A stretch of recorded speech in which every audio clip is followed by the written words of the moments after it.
Yo, yo, yo. What do you mean late? It's on the dot. I am never late. I am only on time, surely.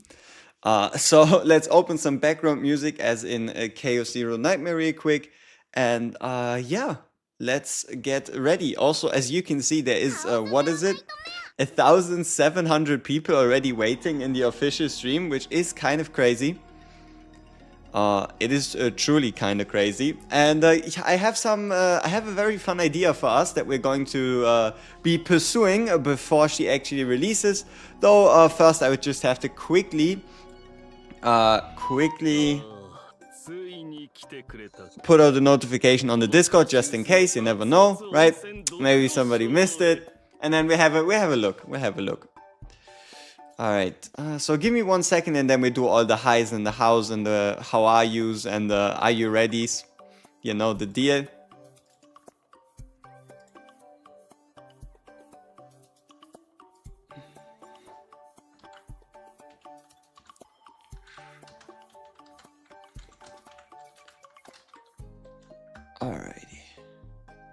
Alrighty people, so how are you, huh? How y'all doing? As you might have seen, we didn't do a stream yesterday, right? So that we are all ready for today, because today seems to be going kind of crazy. We should get patch notes, kit reveal, game mode reveal. We need to make the Dupe tier list. We need to decide on if you should or shouldn't pull for Shizuru. All that fun stuff. So we have a lot of things on our plate, which is why we go plus ultra today. Yo, MVNDP. Justia, Kuaku, Mayu, Salty Cucumber, Kumalanibus or Kumalanimbus, there we go. I skipped Yuki for Shizuru, okay. Cosplay is Yuki, please no. Where's Yuki's buff? Exactly, that's also the thing. We might even get Yuki's buff announced today in the patch notes as well. We'll have to see what they do. Predictions, exactly, this is what we'll be doing right now. Alright, we will make ourselves a Shizuru bingo. How about that? Huh? Does that sound like something, or am I overcooking? Shizuru bingo. This is what we'll prepare for the Shizuru stream. Let's see. Let me give you all a black box so that you can be visible as chat without interfering, and then we just delete it when we export it. That's not black, that's white. Boop. There you go. Now you have a place to be somewhere. Alright. So, Shizuru bingo. So yeah, I mean, the most obvious by far is she even gonna be void, right? Like, I know a lot of people still hold out hope, so we might as well crush that hope just in case. I mean, it's pretty damn obvious, but hey, if she ain't void, then that'd be pretty weird. That'd be pretty weird. I'd admit it'd be pretty weird if she wasn't void. Then another one that I think should be somewhat realistic, and that is DOT. Does she have a DOT, right? And instead of saying agony, we're just gonna keep it as a DOT, right? Does she have a DOT? Then another thing that could happen is creation. Like that she like creates wait, let's see. Creates cards. I think makes more sense than creation. But Kayron does it, Tressa does it, she'll probably do it as well. Right? That's kind of the thought process here. Oh, too far. I lost the text. It went somewhere, and I'm not quite sure where it went.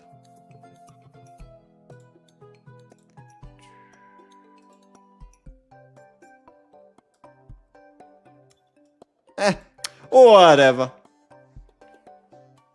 What I do to my hair, I I just stole some of it because it was just being a little willy. And the problem is it now looks like I fucking ruined my hair. But it's just I usually have it like this.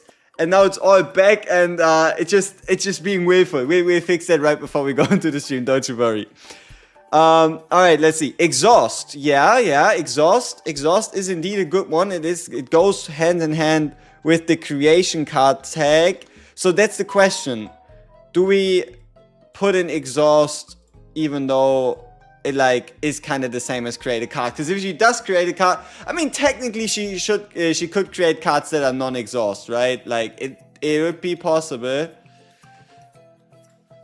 Who we think the Fosters are gonna be? Ooh, yeah, that we could do that as well.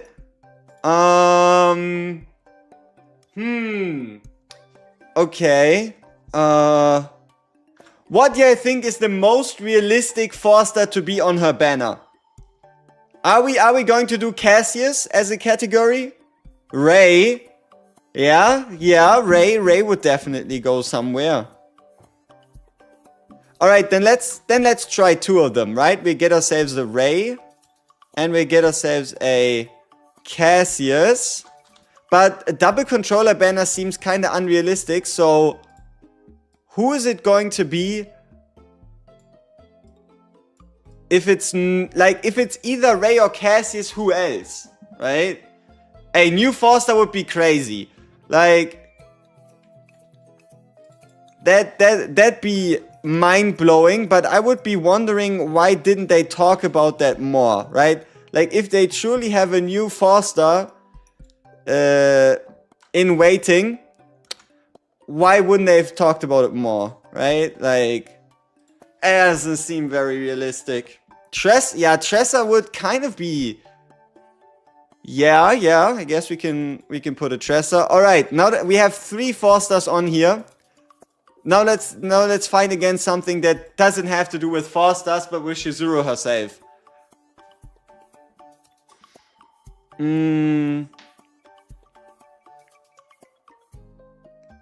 A stance. Curse synergy. Oh, if she's AoE or single target. Alright, sure. I mean, this one should be easy. Like, there's no way she's not single target. Right? Like, she has to be single target.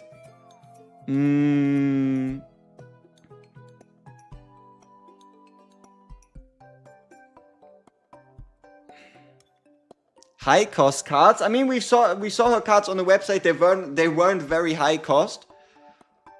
Hyper carry DPS or sub DPS. Ooh, okay.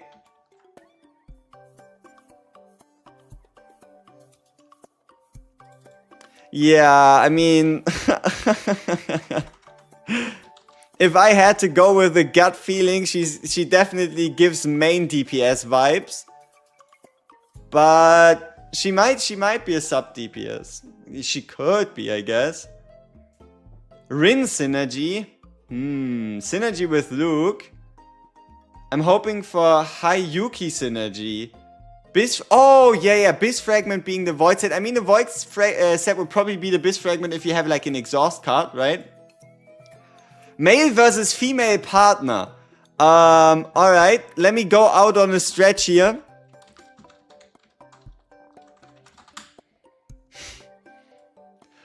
She's gonna have a female partner. Right? She's gonna be a female partner. I don't know if I wanna pull for her because I just unlocked Kayron. Hey, we'll have to see, right? We don't even know what she does. Isn't her partner the girl who appeared in the story? Hey, we don't know, right? If it's guaranteed to be her. Ooh, yeah. Alright, let's see. Must let's say OP Dupe. Does she have overpowered dupes? Overpowered dupes. That's a good one. Crit or attack scale. Ooh, I mean, hey, it would be super funny. What if she were defense based? What if she were defense based, you know? It would certainly be something very interesting. But I gotta be honest, we would probably have to go with the more likely option.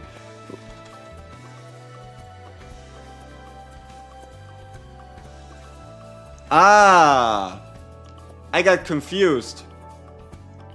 The music swap is from the stream. So 19 minutes 22 seconds. All right, not bad. Then yeah, let's keep that on in the background. We will swap over to it when necessary. You won't change to NJP stream, right? No, we'll stick with the EN. We'll stick with English. There's no point. There's no point.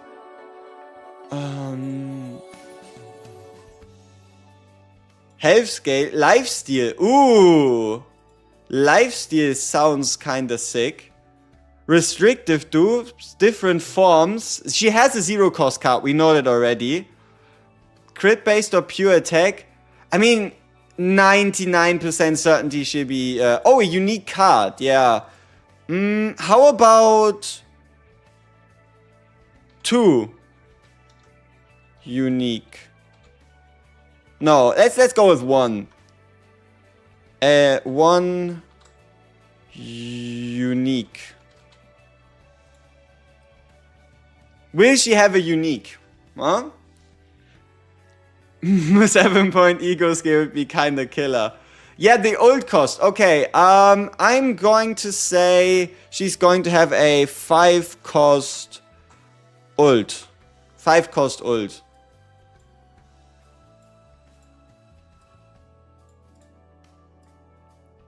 Five cost ult.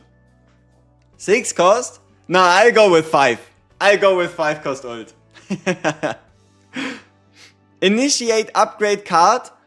Oh, initiation. I mean, if she has an upgrade card, then it probably has an initiation epiphany somewhere in there. 2 builds like Yuki. Summoner. Yeah. Card with a 3+ cost. I mean, we know there could be a 3+ cost epiphany somewhere. A 7 cost for a big staff change. Buff ult or damage. X cost card. Ooh!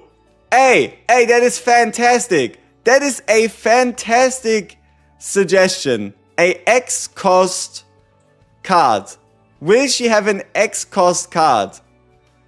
That is pretty good. Because we only have 3 characters at the moment that do or don't. X cost card is actually pretty sick. Alright.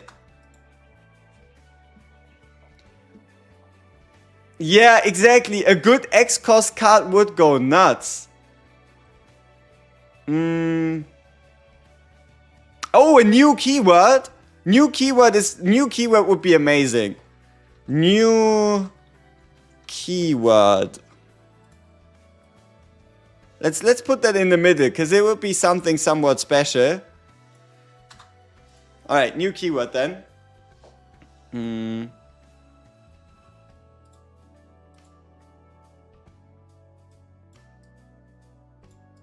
What's going on here? Why does it look like this?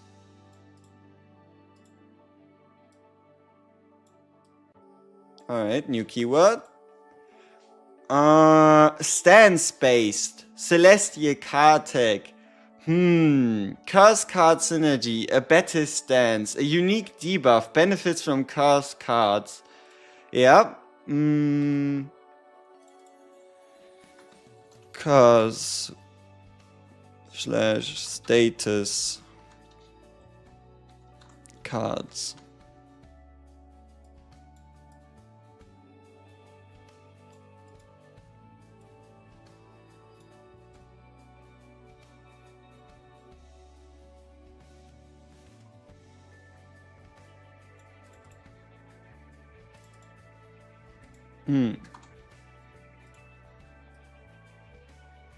Let's go like this.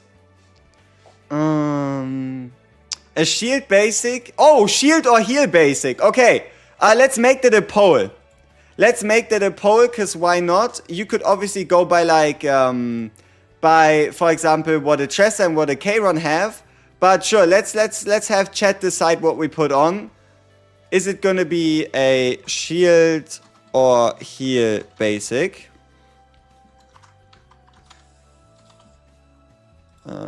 Shield. Heal. Alright. Pick what I think it's going to be. Is it going to be a shield or heal basic? Shield or heal basic? Whatever wins, we'll go with in our bingo. Ooh, a lot of shields. Okay. It's a lot of shields. Alright, shield then. Why would it be obviously shield? Kayron has a heal, and I think Tressa has a heal as well, no? But, sure. Right? Let's go with a shield basic.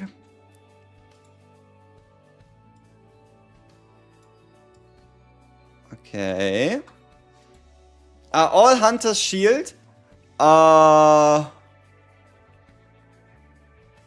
I think, wait, Renoa has a heal and Luke has a shield, no?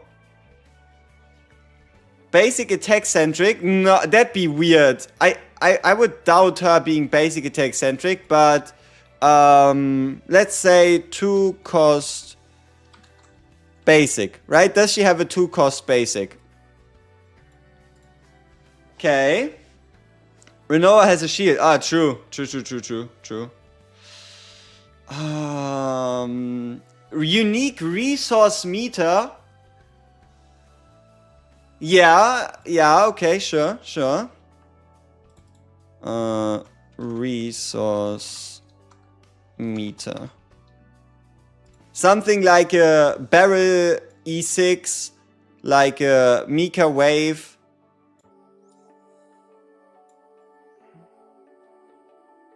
I butchered the word resource, right?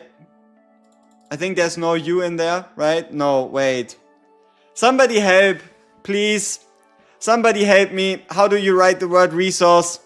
I know I'm cooked. I just don't know where I cooked. A double S. Alright, thank you. Recourse, rare course, rare source, resourcey. This looks wrong, people. This doesn't look like a word. A OP synergized partner or a... Alright, must pull partner.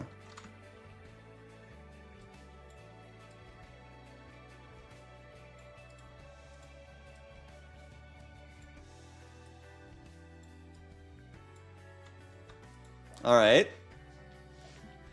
Banishing cards, multi-hit cards. I mean, technically banishing is exhaust, no? I mean, she will have a lobby screen. Oh, buffs, yeah. Let's say applies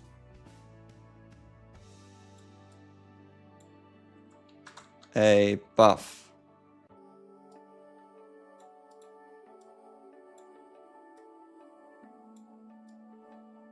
All right. What else? We have two things left open. What else? Infinite scaling. That's a good one. Will she have strong / infinite scaling? I mean, it doesn't have to be fully infinite, but at least some type of scaling, right? You know what we're talking about here. Alright. Let's put that in a row. And then for the last one. She is a standard character. We should already know that.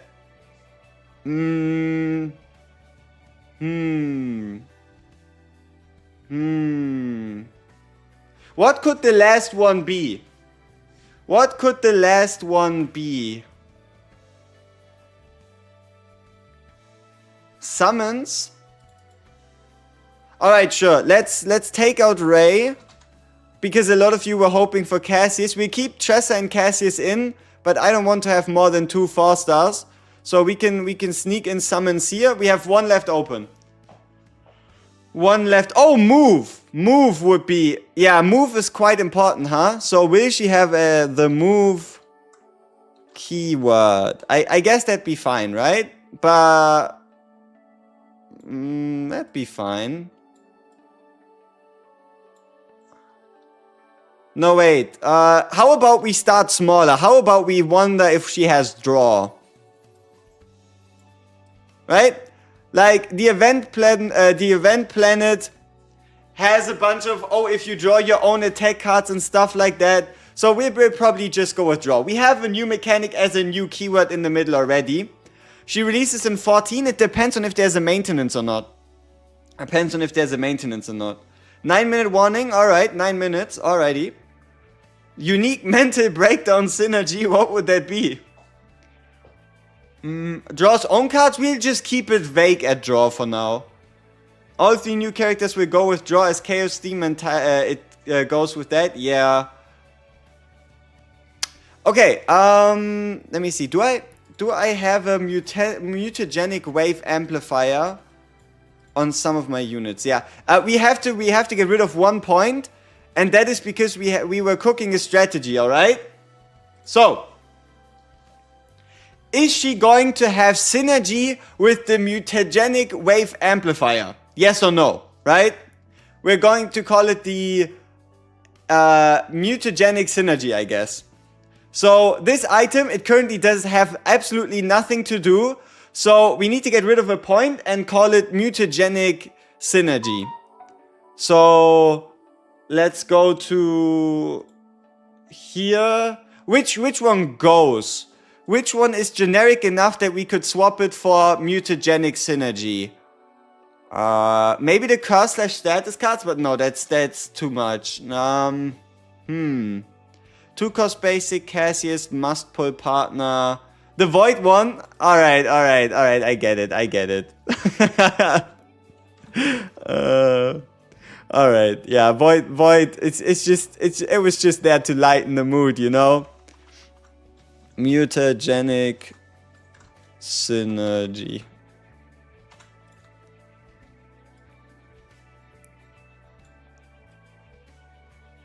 Alright.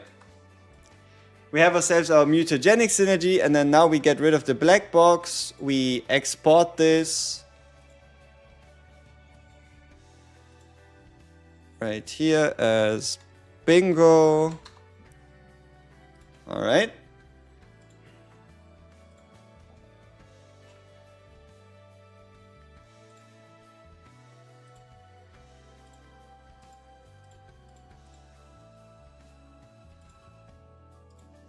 Okay, we are here. Then let's get ourselves our chat. Where is it? Right here you are. And let's put you, I think, somewhere here. Alright, and let's pull up our bingo. Hey, what's this? No, I don't need to see this. Alright, we have you in here, and then let's just... bam.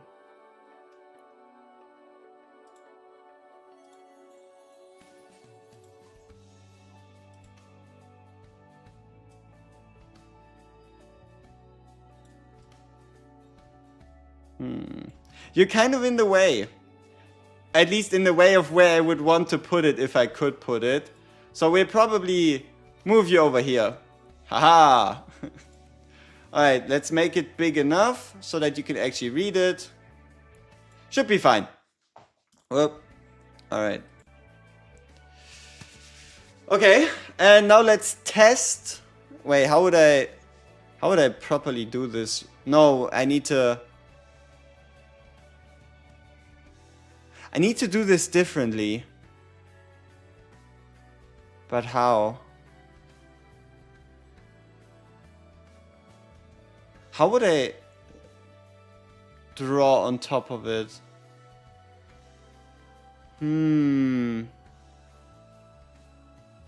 How would we cross out?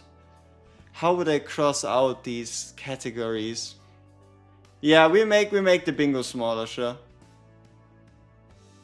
Oop. Yeah. Come on. Below chat, right here. Yeah. I guess maybe like that. Could be fine. I just hope it's not too small. Skip Shizuru push around here. Why didn't they have any Black Friday offers? Honestly, I don't know. It's such a missed opportunity, huh? Chat needs to be smaller again. Yeah, could be. We'll just have you maybe right here. Or you know what? I mean, you can see each other in chat, right? We'll probably just have the bingo in a place where it doesn't obstruct anybody. And yeah, I'll just have to pretend that you exist, right? Like, you know you're here, right? You know you're here. You'll be fine. Now I just need to find a way on how we can cross out Shizuru bingo related stuff. And I'm still not quite sure how I would do that.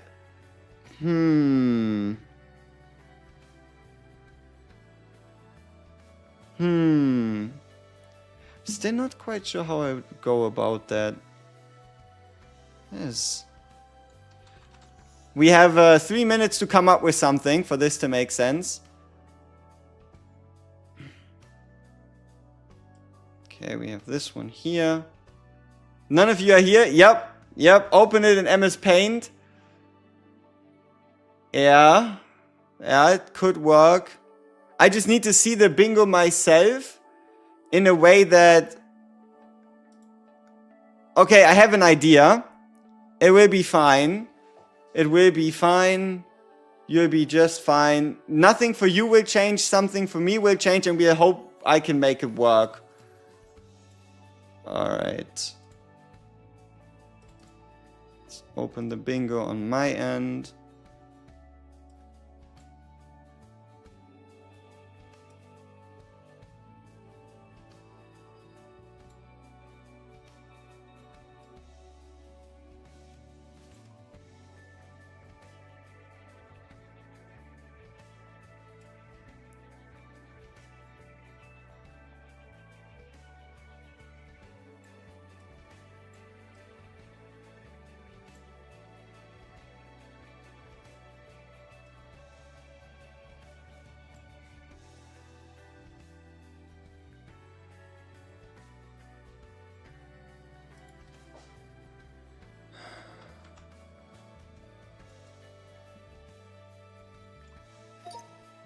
Okay.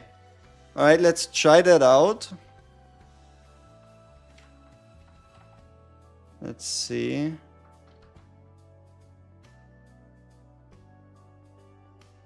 Huh. I couldn't. No, that doesn't quite work.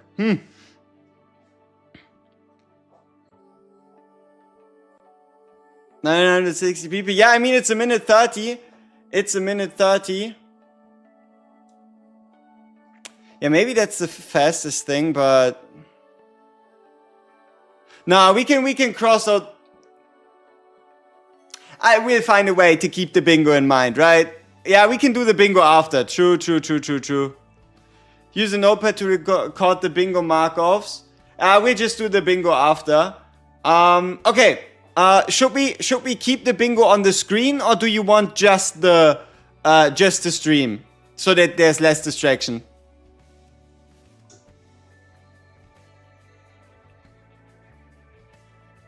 Hide it. All right. We'll do the bingo after the stream, okay?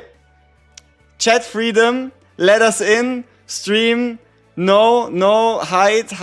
Just the stream. All right. We'll do the bingo after. Then. In sufficient size. Okay, people. Ooh, 16 seconds. Ay. All right. 10, 9, 8, 7, 6, 5, 4, 3, 2. Or is it gonna be a YouTube cooldown? Okay, we start instantly with the character showcase, or is it the repeat of the trailer we already seen? It should be the repeat. It should be the repeat. So nothing new so far.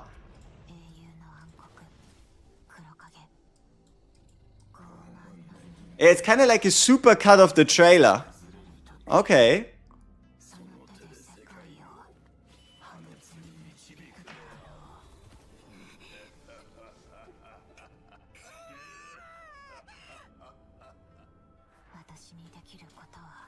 Okay. Alright, alright. I like what I see. Wait, no sound? How? Oh! Sorry.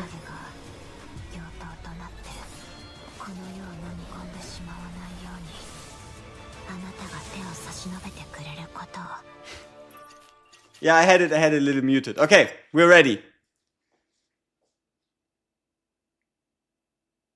Hello everyone and welcome to Chaos Your Nightmare Galactic News Network. It's Jeremy G. Clef again. Okay. And we got Fat Master and Jenna Zed would be again. How's it going over there, Fat Master? Could you briefly introduce again? Why are they always calling him the Fat Master? I am the world's Madeline main. Yep. Nice, I don't know what Jenna, Mr. G. Clef has against him. A bit louder, please. Even louder. Hey. Right? Can we not do this? Go a lot better than last one's too, so I think that's really good. They have a Yeah, plan. I hope so too, and I do have to say, unlike the last time where I was piggybacked with the gameplay, which we know it wasn't the best format of the CGM fans wanted to watch. So today we are filled with information about the update happening really soon, in fact tomorrow. So get your headphones on, and especially CHIZURU fans out there, you better. So today we'll be covering the update coming in December 3rd, update for December 2nd, depending on your time zone. We've got some pretty good news, I'd say, news titles lined up for you today. The first appearance of Yuki during the Galactic disaster, and in the story, the mercenary CHIZURU from Kaguya makes her entrance. So let's take a look at our combatant CHIZURU. All right. There she is. There she is.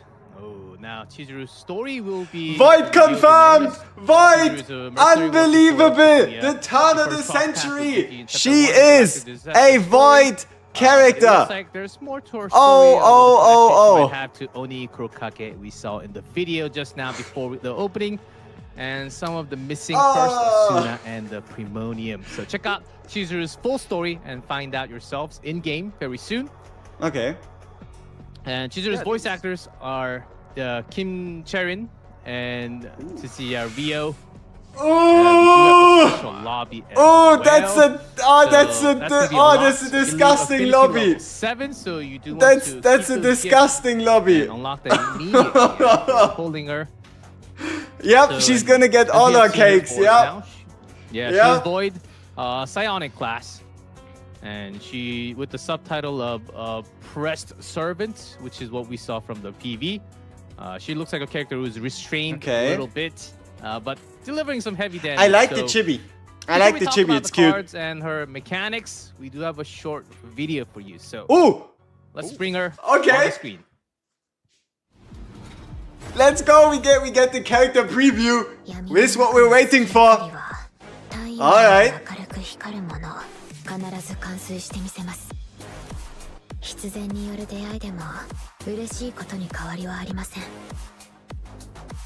Oh, we go back in time to check out every single card, don't you worry.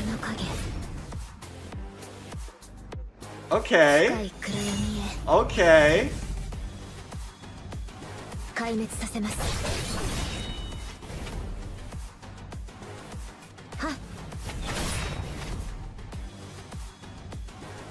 Bind! There was a new keyword!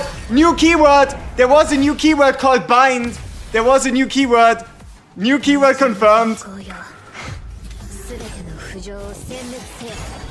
Oh, she's like, damn! Okay. Wait, do we get even more? Okay. Cursed Shackles! It's a debuff! Okay. Agony. Upgrade. Oni Hunt. 4-hitter. Ooh. Single target, 100%, right? Shadow of the Moon?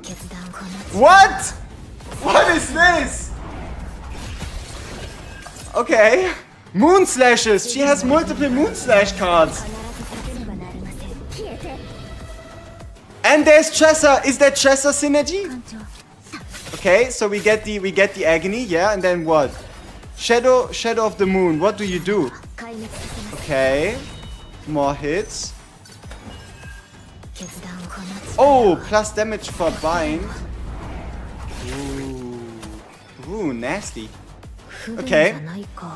Alright, people. I know this might not be the fairest to the streamers, but I promised you we were going to do this. So let's go one by one and then we'll go closer into the cards. So, very first card. No, is it the first one? It should be, right? Let's see. No, okay. Karmic Flames.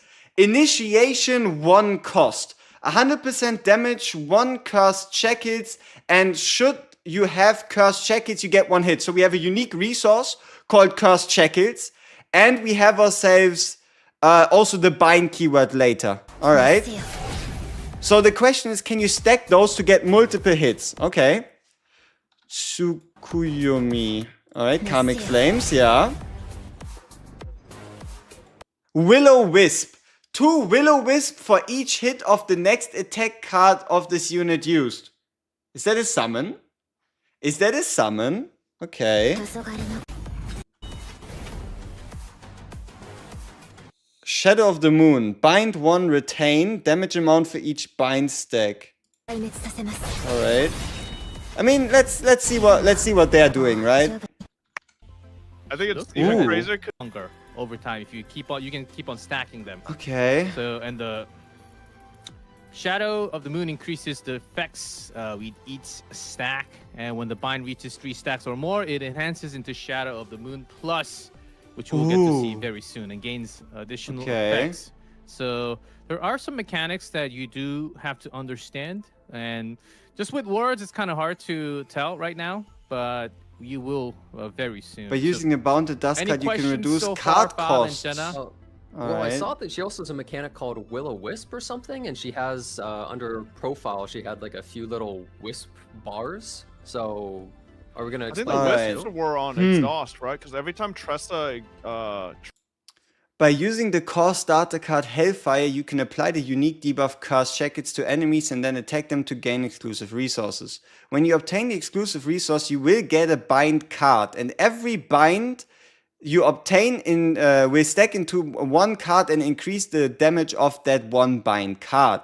The more hits a card deals, the more easily you can acquire the exclusive resource. Using the Tsukuyomi card, you can additionally gain an exclusive resource equal to the number of hits from your attack cards, allowing you to accumulate exclusive resources more efficiently. So the Will-O-Wisp stacks should be the same thing, alright? Okay, first, bind. When bind cards of this unit are enhanced, stack into 1 card. If bind is 3 or higher, change it into the Shadow of the Moon Plus. When using cards, stacks reset, maximum of 5 stacks. Inhibit. Cannot gain AP except at the start of the turn or on Ravage. Ravage is breaking an enemy. Add 1 hit to the Shadow of the Moon Plus. Cannot gain AP except at the start of the turn. Sounds dangerous. When an ally uses an attack card other than a bind card on a target with Cursed Shackles, Shizuru gains a Will-O-Wisp. When applied to a different target, remove Cursed Shackles. When an ally uses an attack card other than a bind card on a target with Cursed Shackles, she gains stacks. So she synergizes with Tressa, with Luke, with other multi-card attackers. 5 stacks of Will-O-Wisp create 1 Shadow of the Moon card upon activation. Okay, so Will-O-Wisps are just there to get more Shadow of the Moons. Okay. And target with Cursed Shackles gains 1 Will-O-Wisp. When applied to different target, remove Cursed Shackles. So that's along with the card again. So there's Will-O-Wisp on the bottom too. 5 stacks. And we'll create a Shadow of the Moon card, which again will be the damage source card. Upon activation, goes down by 5. Very interested in Inhibit. And get in the second debuff or buff, whatever that is. And effects. So, card time. Card time. Got a perfect. Peek on those cards. All right, let's see. Hey, real quick, so the Curse Shackle Will-O-Wisps don't. It's just any attack card, so it could also be Renoa as well, right? With the bullets, if you. Well, I don't think you use them though; they get discarded. Yeah, does discard? It doesn't count, maybe. I think you need as many. As Pity carries over, yes. Wait, maybe there's an epiphany that makes. What if there's an epiphany? Actually good. Yeah. Wait, Luke could be good too. All right, come on. Seems like she's introducing a lot of new mechanics though. Oh, here's the cards. All right. Here are the cards. Moonslash. Moonslash is the basic. Attack that deals 100% is the normal one, but with the potential upgrade, it hits 2 times with 60%. So hitting 2 times with the basic attack, I think it's easy to get those. Double hitter from side potential. Pet, the special pet you get on the side sometimes. Really nice to take that out with 2 damage. Oh, the Aether Eater guy, yeah. Okay.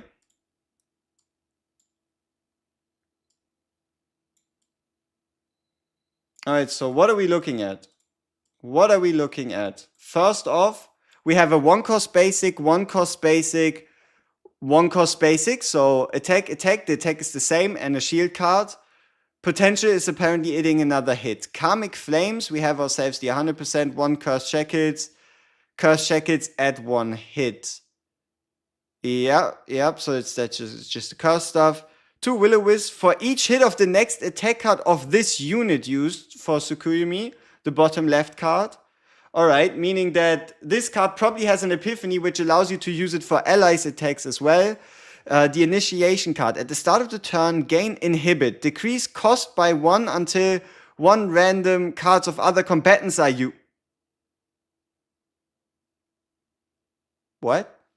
Okay. So this is the card they were talking about with no Mika, right? At the start of the turn, you become unable to gain AP unless you break the enemy. But in exchange, you decrease the cost by 1 until 1 card of another combatant is used, meaning that all Shizuru cards become free. So all Shizuru cards become free so long as you don't play the card of somebody else. Okay. Oni Hunt. Haste 60 times 3 plus 30 damage amount to the next bind card used. And these are the bind cards. Bind 1, retain. 50% damage plus 20 damage amount for each bind stack. And then unique bind 3, which is the Shadow Moon plus. You get your 3rd bind stack. And it changes into a 70 plus 2. Heal 5% of max HP. Okay. Interesting. So 3 slashes, attack card, 60% damage each, and increases the damage of the next bind card you use by 30%.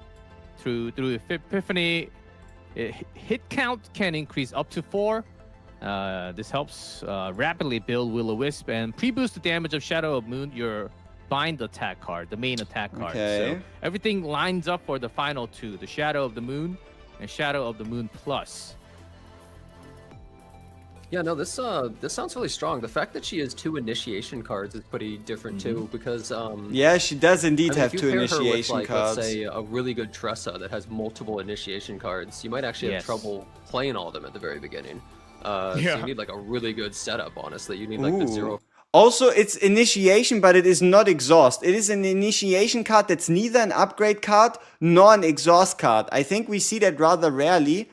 Initiation cards that are neither exhaust, maybe a bit from like Olea, but it's definitely on the rarer side. Probably be her best teammate. Yeah. The X plus 1 is not going to increase her hits. No. Any buffers, I think, will work really well. All right, but now we need the epiphanies. And the main source of damage, Shadow of the Moon. Here, as a powerful attack card, as noted earlier, bind cards in your hand will stack in a single card, and at 3 stacks, it upgrades into Shadow of the Moon. That's on the right. So increasing damage based on the number of bind stacks. And also, when you go into plus, it restores 5% of the maximum HP. 250% damage for each Shadow of the Moon created. Plus 50% damage. So if you create 10 of the bind cards, you get a 750% ultimate. Each Shadow of the Moon created plus 50 damage. Maximum 10. So maximum 750 50%. So is that for the whole battle? Damage. I'm assuming, right? Yeah, I think How it's many permanent. Shadow Demons you created in the battle? Yeah, for the entire be battle. honest, That's usually the thing. It doesn't sound crazy. Like, it's definitely stronger than something like Yuki's, I would say, at the moment, but I mean, you have to stack it up. It's and it just matches raw at damage, 750. right? That's a pretty good AoE overall, but But it is 5 cost, huh? no I told utility, you. Unfortunately. But honestly, I think it's so much damage. Oh wait, it's not even AoE, it's single target. Sorry, I'm Yeah, mistaken. it just says. Now yeah, the real it's a question is single target. E3, right? Does E3 That's add interesting. anything It's definitely crazy? stronger than someone like Luke's and maybe Also Magna's 5 potentially. cost. Yeah, it might hit really Yeah, hard though. cost- Just seeing how much she does in total. Where's the bingo? We do the bingo after 750. we have the full kit. But our bingo We'll is see how much damage decently you can spot on actually for do. now. So that's her ego skill, and next we have Manifest Ego. Oh, the Let's see, level manifest 1 ego, through 6, the the dupes. first. Oh shit. Okay, people, we again mute the CCs. Don't mind them. They'll be having fun. We'll be having fun as well. All right. So we have ourselves our increased size. So let's see. Level 1, so 1 dupe, plus 20% damage amount to Shadow of the Moon plus 3% to recover amount of HP. So you go from a 70 times 2 to a 90 times 2, as well as a 5% to an 8% max HP heal. Okay. Then we have the level 2 or dupe 2. When using the Shadow of the Moon plus card, create 1 Shadow of the Moon. So this can help you with ult stacking. This can help you with playing out a bind 3, going into a bind 1 to upgrade again into a bind 3. It doesn't say once per turn. It does not say once per turn. There is no one turn limit as we can see. The level 2 seems insane, meaning that every time you go to 3 stacks, you go back to 1 stack, to go to 3 stacks, to go to 1 stacks. Okay. Level 3, plus 150% damage to Highlight of the Tide. So you go from 750 to 900. E3 is whatever. E4. When the Shadow of the Moon is created, gain a Lunar Shard. New buff currency. Lunar Shards plus 10% damage amount to Shizuru's attack cards. It is an additive plus 10%, but all her multipliers are rather low, so it's not that bad, going up to a plus 30. And then increases the level of basic card upgrade, unique card upgrade, and common card upgrade. And then changes the damage increase effect to a plus 15, and at 3 stacks, plus 1 hit count to Shadow of the Moon plus. Okay. So definitely, partner. We have ourselves a partner as well. All right. So Itsuku, the boatman of the lake where neither sun nor moon shine. Passive, tranquil marker. The assigned combatant's attack is increased by 8%, 8 to 16, meaning 16 is after 5 copies. Every time the assigned combatant's cards stack, plus 5 to 10% attack card damage amount. The fuck? Every time one attack card type used by the assigned combatant deals 3 hits, 30-60% fixed damage to the target. 30 to 60%, so 30% fixed damage every time one attack card by the assigned combatant deals a 3-hitter. Okay. And then Moonlit Leisure, the ego points, 200% damage to all enemies, applies the Fierce Winds effect. Fierce Winds plus 50% damage amount to attack cards of the assigned combatant for 1 turn. You better get her. Right? As combatant's attack is increased, which is the same as like Douglas, the 3-star partner, which is yeah. If you wanna play Shizuru, just looking raw at like Epiphanies, Awakenings, upgrades, not Epiphanies, but you really want E2 and partner 1 is kind of how it seems like. So we have ourselves a 8% attack increase up to 15. Keep in mind though, it's 5 to 10, meaning that at base it's going to be a 8% attack, 15% base attack damage increase, and then 30% fixed damage after 3 hits. I don't know. Fine's the only The partner at least seems weaker than E2. So it would probably be E2 first, partner after. And that's Itsuku. And we have recommendations for the team. Oh, team recommendations. All right, hit me. oh, there we go. And recommended Yeah, combination. Trust Ray. Alright, increased card hit count enables aggressive play. Tressa, Ray, Shizuru. Card cycling support attacks at low... Hey! Hey! Brother! Come on! What is this? Really? Passion Luke? Ah, that's tough. That's tough. Okay. Card cycling support attack at low cost. Alright, sure. Easy use of core cards assists with AoE attack. See, this kind of feels like they just had to fill an essay, right? This was like, what is this? Easy use of core cards assists with AoE attacks. Okay, everyone, just between you and okay, I mean, I can see. Sure. Okay. Cathio's working really well too, because if a lot of people have seen kind of the recent tech people when using with the zero cost Cassius attacks, being able to spam that works really well with Chizuru. I do think the third team seems a little bit odd to me. It almost feels like a little bit of shilling for Yuki. Yeah. I'm not sure if why, they really why is Yuki there? pair You wanna together. know what's that well, odd to me? I swear Nia's missing headsets. Oh yeah, wait. Yeah, her headset's Oh, off. really? Why'd she look different? Nia's missing Oh. her headphones. Yeah, wait. Maybe what this is is this a different picture? graphics. Oh.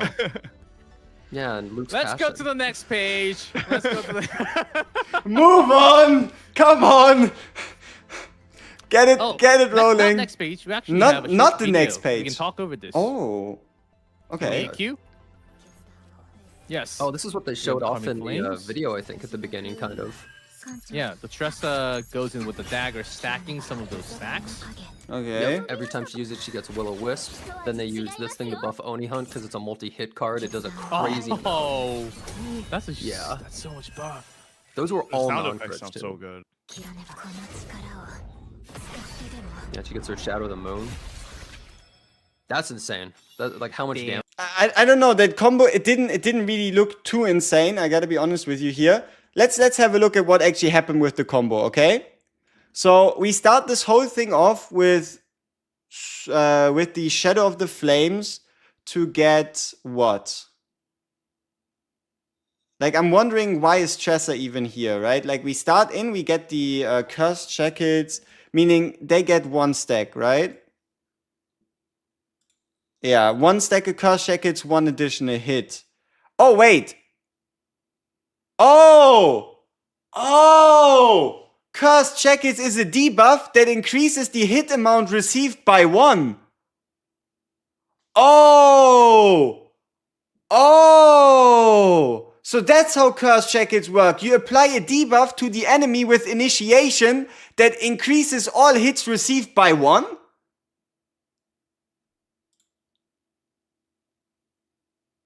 Or is it only for her cards? It depends on the epiphanies, right? But no wonder this shit turned into a 2-hit. No, let's see. So the Oni Hunt attack, 1, 2, 3, 4, 5, right? 5 hits, it's still there. And we get the Shadow of the Moon with the 2-hitter, which should have been a double hit, but it died on the double, so it wasn't the triple. How much Damn. damage she did in one turn. Uh-huh. Keep in mind the Okay. enemy's weak to void. Time for the story, and I know Let's a see. lot of you. Did we miss anything important? Another combo. Yeah, so she seems unbelievably strong at single target. Yuki's all AoE with I don't know. zero cost card. All right, Seal let's see. update in game. It's seals and forbidden, so don't mind it too much. I'll continue More the main story story following Unwelcome Visitor from and afar. better First update missions, okay? of the Galactic Disaster Season, and certain negotiation unfolds between Chizuru and Protoss, leading Chizuru to become fully involved in an incident.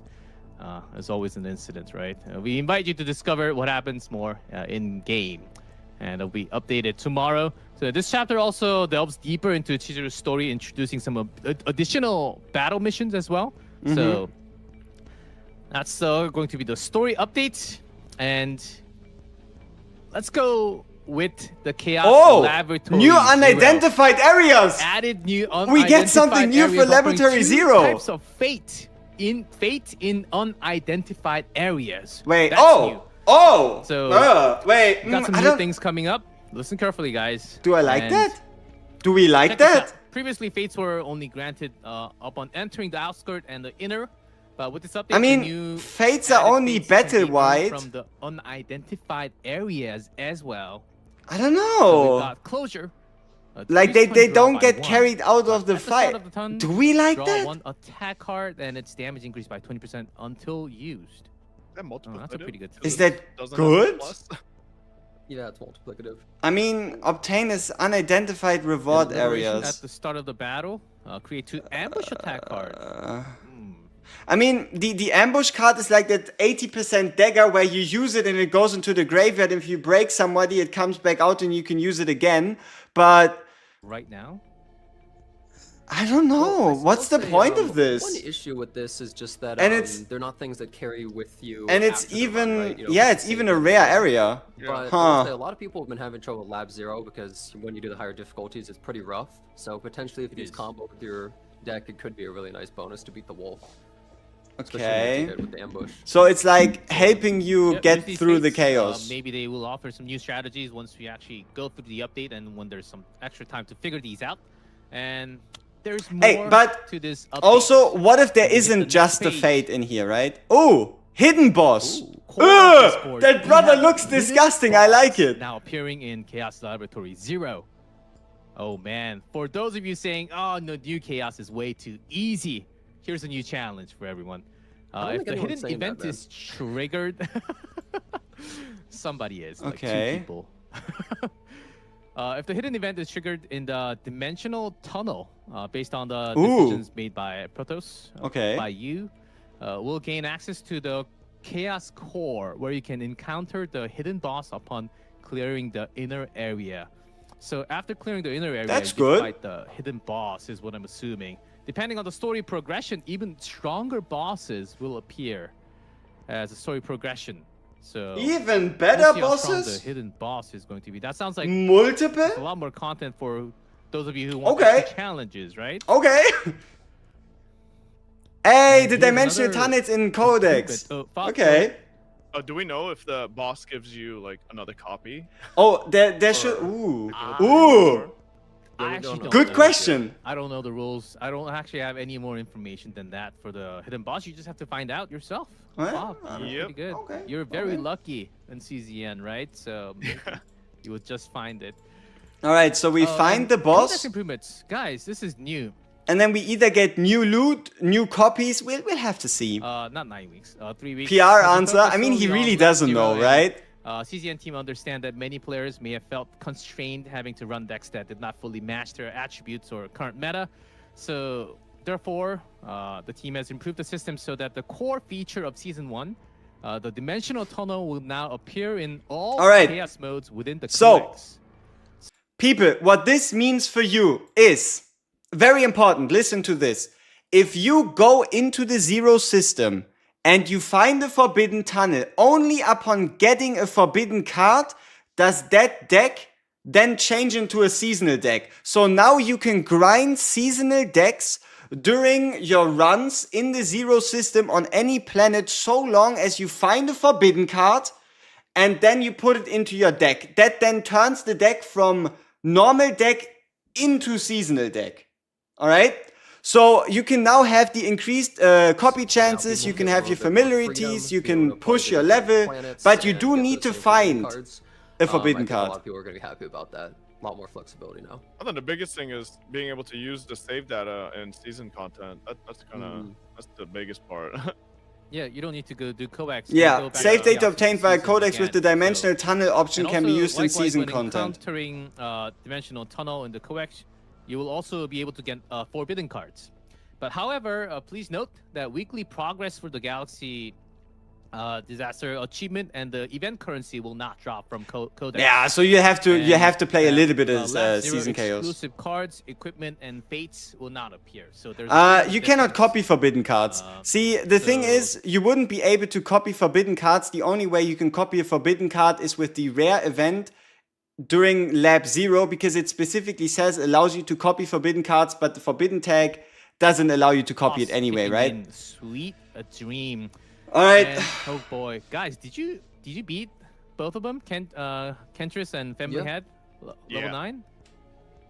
I may land I that got in through- the face. I don't Meilin. have Meilin yet. Some people are Man. killing them in one turn. If you see some of these showcase videos, they're making them look so easy. No, But a lot I of people are having YouTube it all trouble. the time. I got through Kentrix, but Family has just so much HP with the. I got through 8 stacks, but I just can't beat 9 stacks yet. Yeah, he has a heal But- trigger. Yeah, so that's just the boss no, next so week. It's been tough. So maybe with Sweet Dream, I hope you guys have fun taking on the final boss, Sweet Dream, and be sure not to miss the Okay. rewards. There's a lot of rewards by doing this. I'm a as little well, so scared. don't Where miss it. are our epiphanies? And the next, finally, something new. We have the Great Rift Hey, opening up. hey, don't you dare holding the fucking epiphanies from us. There we go. We Hey, have the new mode, essentially Hey. like a boss ranking challenge. okay, The Great let's Rift is look at the finally opening. new mode It was first, locked right? below the Nebula Distortion all this time. It's a feature where you deploy 2 teams, like Okay. Team 1 and Team 2, Yeah. but it's a bit different. This time. Ooh, It's 53,000 called health. Vanguard and That's a lot of health. Rear Guard team. Here's a kick. The Vanguard team aims to defeat the boss as quickly as possible within the limited amount of turns. Okay. With the limited number of turns, the faster the Vanguard team clears, the more leftover turn gets added to as a bonus turn to the backup team. Okay. So these extra turns will give backup team more time to score points. Unlike the Vanguard, the Rear Guard team can earn additional point by healing, shielding, and perfectly blocking incoming attacks and shields. So we all know Actual when we talk about non-DPS shields, boss? We all know which combatant you're thinking. It starts with K. So she might be very helpful for the Rear Guard team. But if you Ooh, do there what are you can ranking maximize rewards. the amplification effects, the Vanguard team can secure a fast clear, while the Rear Guard team can push for a higher score. So that will the mechanic difficulty levels will Ooh, include okay. easy. So normal, you hard, want and to hell, so you turn can choose 1 whatever fits. with the Best Vanguard place and then at. survive as long as possible with Yeah, the so rear you might guard? A notice lot in the of rewards as well. picture. Yes, Jenna, go ahead. Oh, If and you look she's at the picture, boss's too, the end of the order. week to order. I think they're specifically going for making Yuki. Brother, Luke is going to eat this boss wholesale. How is it order? And before Lab Zero even came out, that they were going to add this raid kind of thing. I do think that The boss it's is a just nice gonna idea, get making cooked it by so Luke, shields turn and stuff are 1, more valuable and then because turn 2 is traditionally during team times 2 is when gonna the be top shields whatever. are completely worthless. But I do wonder if it would be good to just remove the turn limit altogether, and instead just have it be basically just a crazy boss to fight. But hey, we still have to see how the boss works, right? What Yeah, I do think these that's the minions reason why actually this is do? A lot more challenging, like a But Luke is ranking-based. passion. True, Even true. for Luke is the useless now, higher you're right. His cards, deep they're dive only players fake out green. there. Fake green. So there are 3 different types of rewards. Okay. I have here. First is cumulative rewards, stacking points over times. Since these include crystals, I recommend participating constantly. And second is high score rewards based on your high Where are my damn score epiphanies? ranking. Hello, there will where- be additional like- rewards before the period Ah. ends. And the third, and the ranking rewards. Yep. The rank includes silver, gold, platinum, diamond, and master. Ooh, They're master assigned rank. according to your top score, and depending on the final ranks, at the end of the Great Rift season, you'll receive Yeah. honor rewards according to your tier. Seems good. So, and you can check these ranks. The cool thing is you can check these ranks on the official website, Ooh, and where you can see other That's players' sweet. deck save data official as website, well. huh? Oh, that's crazy! Actually, you can check out other people's save. I thought they data. were going to do that in-game though. So it will be very helpful if you're peeking into strategies. So. Alright. Might be having very similar type of decks if you can grind it well. So the Great Rift will run for 3 weeks as the first half until November 24th, and continue another 3 weeks for the second half. So you can earn the rewards for the first 3 weeks, the first half, and there will be another set of rewards for the second half. So, and I believe the rewards are pretty good depending on the ranks. So join the competition and maximize your rewards first and second half. So that's Alright. the Great Rift. Gonna be pretty challenging. Please I'm give us pretty sure epiphanies, there will please. there will be some protos out there grinding this 24/7. So, the Blackhorn shop. Okay. I think this might be the announcement that many of you have been waiting for. Ooh, 5 To summons a help the players who month. actively enjoy chaos. Not too bad. experiment with even more team competition. We're adding a brand new shop that provides additional growth. 250? 250 of the potential crystals. This is 50 times 20, so 1,000. That's not bad. See, the way you get this is very simple. By just playing. You are just playing your chaos runs, and you get this currency on the side. It is pure free stuff. Annuals, growth stones, units, Eye of the Wailing, and all that will be in up to 5, and also up to 5 rescue anchors per month as well. So make sure to I mean, if extra 60 summons a year, hey, I'm the last one to say no.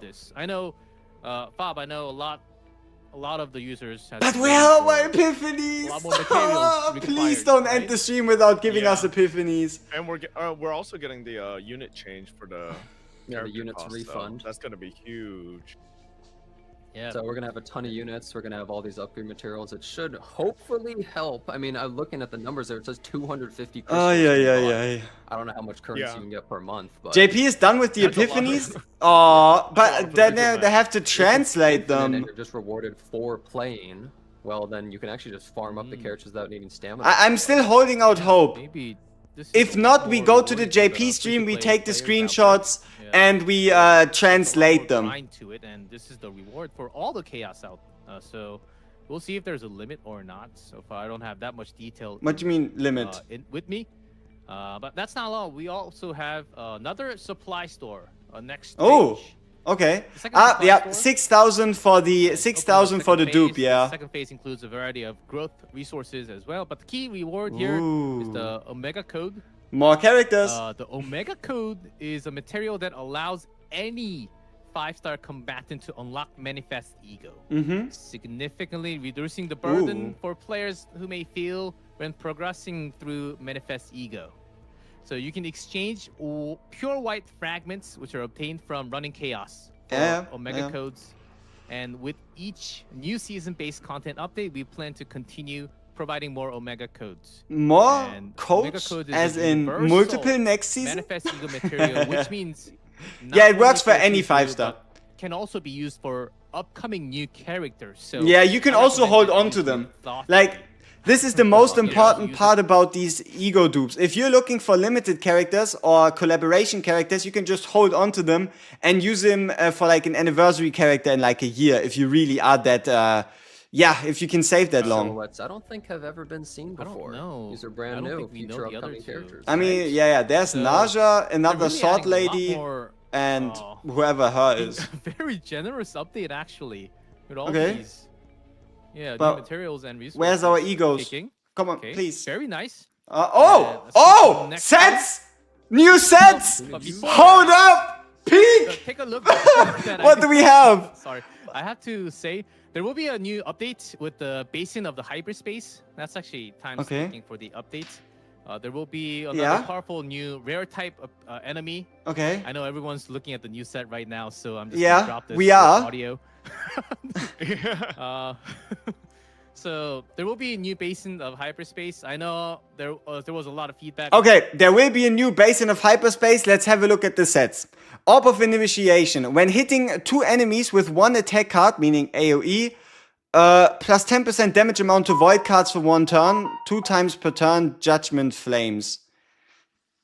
Wait, what? When hitting 2 times with... Oh, no, multi-hitter. Alright. Yeah, when not hitting 2 enemies. Alright, so long as you hit 2 times or more with the card, you get plus 10% damage amount to void cards, going up to a standard 20%.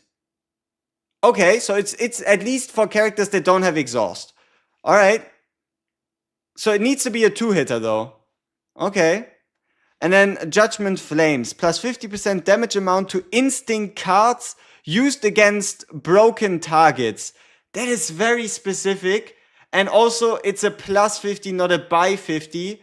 So not only would you have to break the target, but then you'd also have to get in a whole bunch of hits. Like, this set looks cool as shit. Like, this set looks fucking awesome. I really like the design, but it is so specific. Like, if this was plus 50% damage amount to all cards used against ravaged targets, maybe, but just instinct cards? I mean, that's my... Could be a tease for Serenial. Could be a tease for Serenial on Christmas, because she can be Instinct. But the current Instinct characters we have are Nia, who can't use this, Cassius, who might benefit from this, Orlea, who probably can't use this very well, and then I guess Kalib is the main beneficiary here, but Kalib already has so many good sets. Twice per turn, so that's not too much of a buff on damage, since we're still talking about the orb. When it's 4 set, right? When you can have two sets instead, so we'd have to do the math after the patch, after grinding the set either. So these 2 sets, and the second set I did not, I almost forgot. Plus 50 damage amount to Instinct.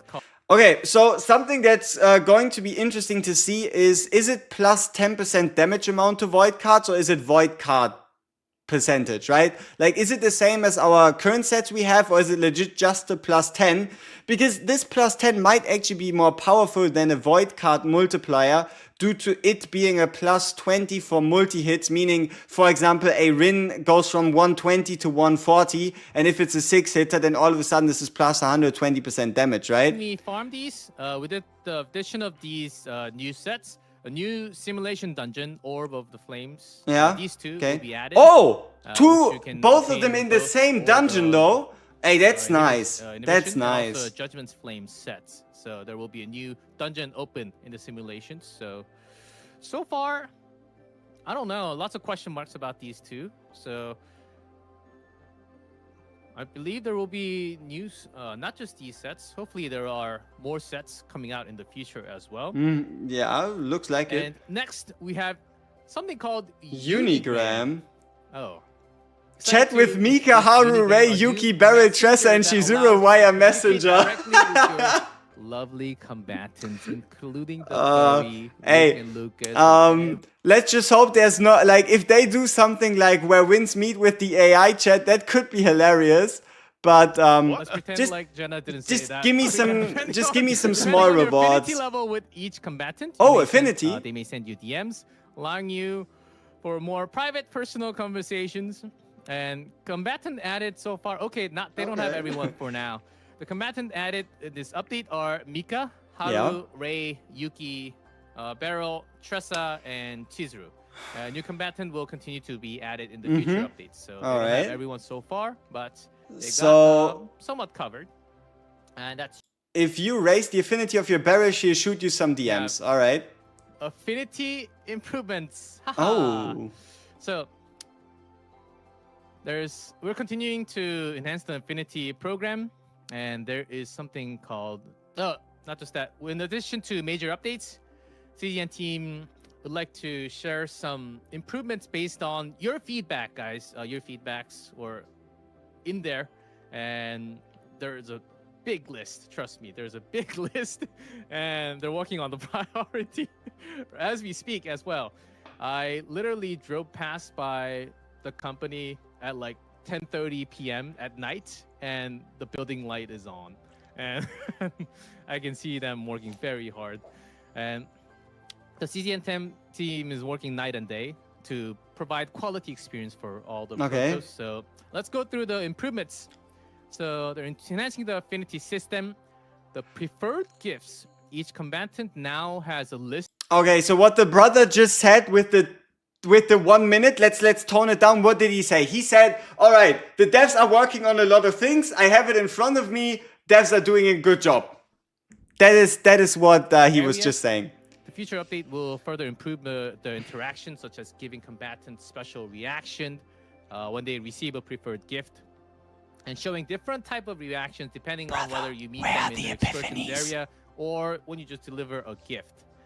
So there will be an update with that, and we also have improvements. You guys know about this a little bit. Let's go. I think we get our money back. We get the unit refund, so that's at least fantastic. We have it confirmed, and the materials required for the leveling up combatants. It's a W all around. Excessive, somewhat. And this now will be reduced down to 20% of the previous cost. So what happened if you leveled up maximum already? Any surplus materials from the past usage will be distributed by mail into your mailbox. Good I think stuff. That's a huge W. I think a lot of combatants needs to be leveled up to leveled up to 60. And no one's really able to level their characters because they're so damn poor. So this is really necessary. And along with the material shop, there's a mission for like 6 level 55 and she's void. Like, she's void. Bro, I'm not even halfway. Void psionic. And any surplus materials, you're getting it back, so you can use that to level up anything extra. Well, we better be getting it back. Epiphanies, well. People would be pretty pissed if they spent it and got nothing. Let's see. And also, there's the shop that you can get a lot more materials Yeah. for. So Yeah. there's a lot more different ways of leveling the combatants now. And something that we might have missed. Ooh! Ray Lobby! Ray Lobby! Yes! Yes, let's go! This is what we were waiting for! Ray Lobby! So I think this is a really good W's! Let's go, Ray Lobby! Next, we have more improvements. Quick formation. See, I'm wondering, do we know about most of these already? Like, are they going through the patch notes we already got like a week ago? Or are we going to learn something new? But yeah, the simple of this is just you can just select both teams simultaneously, allowing you to get through it faster, right? Thank you so much. Yeah, no, this definitely needed to happen. Hopefully, there's a lot of little quality of life stuff that you could definitely use, and this is a good start. Yes, I think earlier the quality of life upgrade is better because we're just beginning the game, starting the game. This is just better to have. And we have more QL. And a lot of them actually. Let's go through it. Personally, I think this. All right, people. So let's speed run fire this list. So we have our faint memory calculator. It's confirmed, right? We knew it was coming. Now we have it confirmed. We have our faint memory calculator, which is sweet. Unidentified areas are now visible on the minimap. Oh shit! Hey! Dimensional tunnel is now visible on the minimap. Okay. But what does it mean? It sounds bad. I'm scared. I'm scared to say that, you know, I don't know. It sounds overpowered. But hey, if dimensional tunnels are always visible, that would be incredible because now we don't have to do any like triangular math just to find the dimensional tunnels. Voice lines for the Lang Shop and Arc City. Yeah, good stuff. Better text clarity for items. Sweet. Choices to obtain gift items in certain policies. Yep, amazing. Improve the animation for immediate recovery from breakdowns. Hey, all up for it. Give us those animations. Good stuff. Improve the divine representative. 2 normal battles to next 3 normal battles. Monster HP becomes 1. Okay, a current turn indicator. This is what we were looking for. So we now have a turn indicator, meaning you can actually see, especially for hyperspace, how many turns are you on, how many turns do you have left, and also the turn indicators for team 1/2. All right, good stuff. So this one, such as assault boots, when it says instead of saying at the start of the turn after 2 turns from the battle start, which can be kind of confusing. Now the tooltip indicates at the start of the nth turn. Like at the start of the second turn. Start of the second turn, start of the third turn. Yeah, sure. Yeah, I think there's making it a lot more intuitive. There's a lot of translation problems that people have been having. I'm glad that they're still working on that stuff. Hopefully get that ironed out soon. Yeah, some details, I think, 1 at a time, 2 at a time, 3 at a time.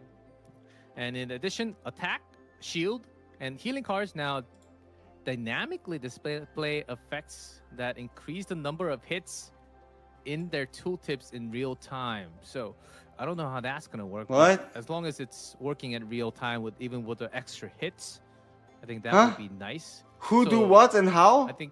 I'm assuming you can have those extra hits also applied in your HP bar. Yeah. If you're healing or getting the shield or getting hits. So and also says what? Season team will control. Okay, people. So I think what this means is if you use a Meilin ultimate, the basic attack is now going to say 2 hits of basic damage rather than you just do the damage and you just get the hits. So if with Shizuru you increase the hits, or with like a Meilin ult, it now shows on the basic cards. All right, good. Man, why did they have to be so complicated? Affinity, I think, will be a lot easier with extra gift now. And then this is something that I personally didn't have, but previously, recovering immediately from Mind Break occurs without explanation or animation, which caused some confusion to some of the players out there. And the team has added transitional animation for clarity and will continue to polish these visual effects. And on top of that, now going down, improved divine representative changed from the next 2 normal battles to 3 normal battles where the monster's HP becomes 1. So this is a big improvement. Though will also be included in the first selections, which will allow for faster early game combat progress. And CZN team will continue to implement. This is this stream. It goes place time. Hey! The classic roguelike experience.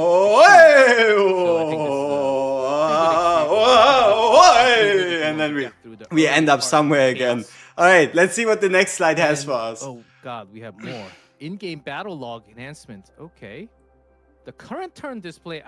This is nice. They will continue to display the current turn on the bottom of the battle log, making it easier to track without extra clicks. So that will be very nice. The next one's really good. Yeah, based of the hyperspace term limit stage, we'll have the turn indicators. I think that's really important. Getting those 3 stars. Really important. When's the maintenance? We don't know. Like, I don't know. For the most part, we're here. We're getting some information. I wish I knew. Like, we really have to see what they still have in store for us. Capacity and showing dimensional tunnel, I would say, more than anything else. Oh yeah, definitely the dimensional tunnel one. Oh yes. So going through, choosing the right path, I think it's very important. We were always just getting confused which way to go for that question mark. Felt like it was just totally random, but shouldn't have that anymore. So, and that's all for the improvements. Now we have, since we have an update coming, we have events. Events, yes. Chasing the Stars, a trajectory. To celebrate the December 3rd update, a special event will take place. All right, so will run along the orbit of stars. So we pretty much get some summons, some cash, some affinity items, some stamina items, some upgrade items. You can see a premium summon here. You can see some premium, some standards on day 7, some fashion pulls on day 14, meaning that you get your premiums on the last day of the Shizuru banner. Interesting. Interesting decision. 21 days plus. I'm pretty sure you will be logging in every day anyhow, so make sure to pick these up from the event section. Yeah, I think that's really good. But yeah, who's this lady? Especially since right? Who's the lady next to Shizuru here? Every single week. Because this is not Serenia, at least not the one I know. Camera discs is honestly one of the rarest things to get in the game at this point, so it's nice to give some of those out. Yes, we want those animations. Yeah, I'd like to have all those animations, especially for those for your favorite combatants as well. Yes, for CHIZURU. For CHIZURU as well, yeah, for sure. So that about actually sums up for all the information. I just went bam. Sorry for not giving you. Find the epiphany somewhere, please. Talk about stuff, but we actually went really fast on that. Hopefully we can go over the epiphanies at some point. I would assume like next time or something. Yeah. Next time. Oh. Yeah, actually we went really fast. I think we actually can put in epiphanies and actually talk about it. We don't have it right now for maybe for the next broadcast. Yeah, I don't have it. The broadcast doesn't have it. So maybe we can add that in and talk about it slowly. I think we should have really good timing. So compared to me getting piggybacked for the entire chaos last broadcast, I think this was a lot more informational and all good to go.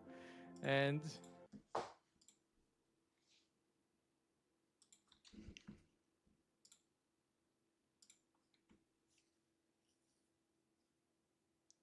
JP stream, you said, right? この左上のカウントを見ればわかるんですが。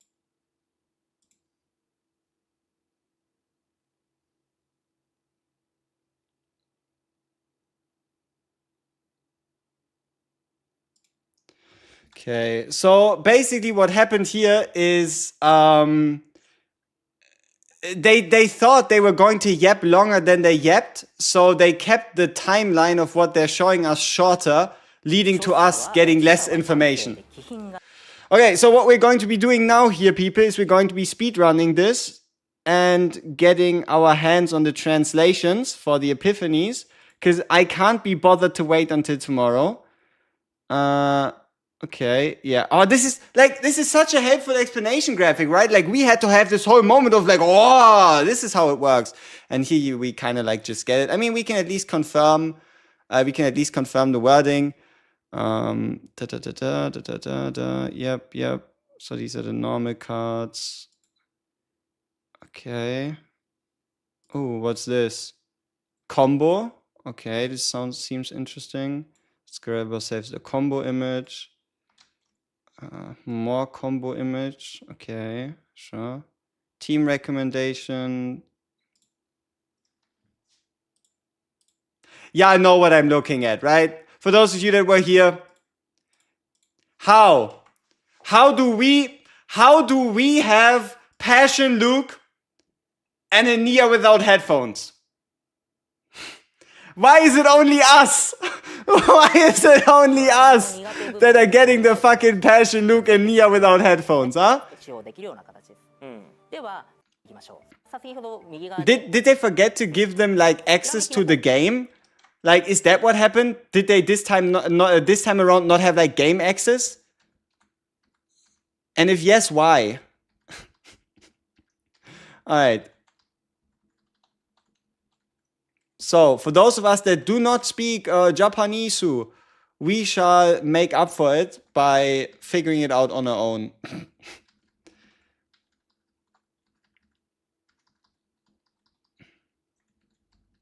Okay, yeah. We have to make do. At least we know like the bind keyword, right? So it's gonna be a little scuffed, unfortunately, but what am I meant to do about it? It's not like I speak Japanese. So, yeah.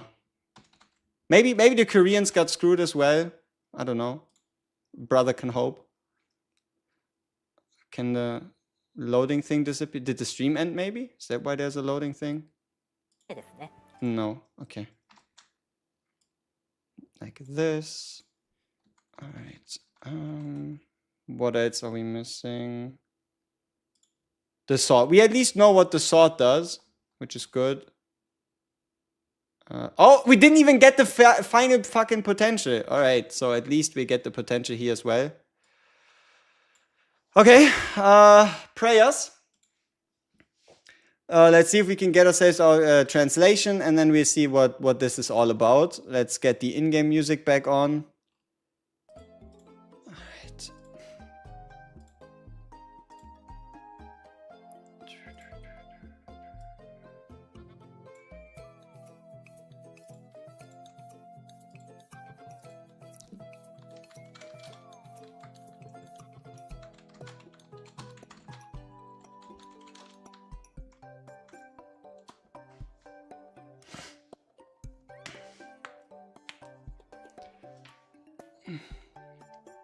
All right. I mean, it was shorter, right? Like, let's just be real. The only thing that was missing was the epiphany, right?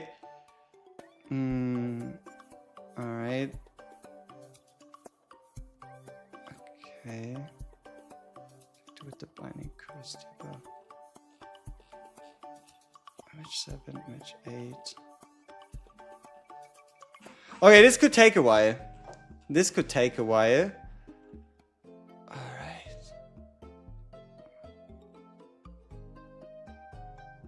Alright, so then let's go over here.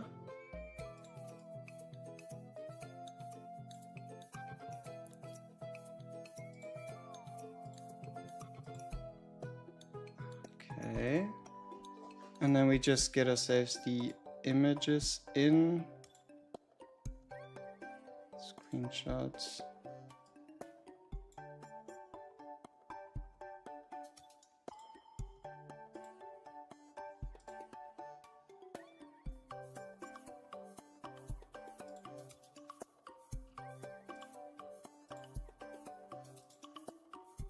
We do the bingo after, right? We do the bingo after. But let's quickly go through the info we all care about. Keep in mind I'm freestyling this right here, which is why it might be a little scuffed. I hope you can forgive me for that. So here we go. All right. So this was the first image. Image number 1.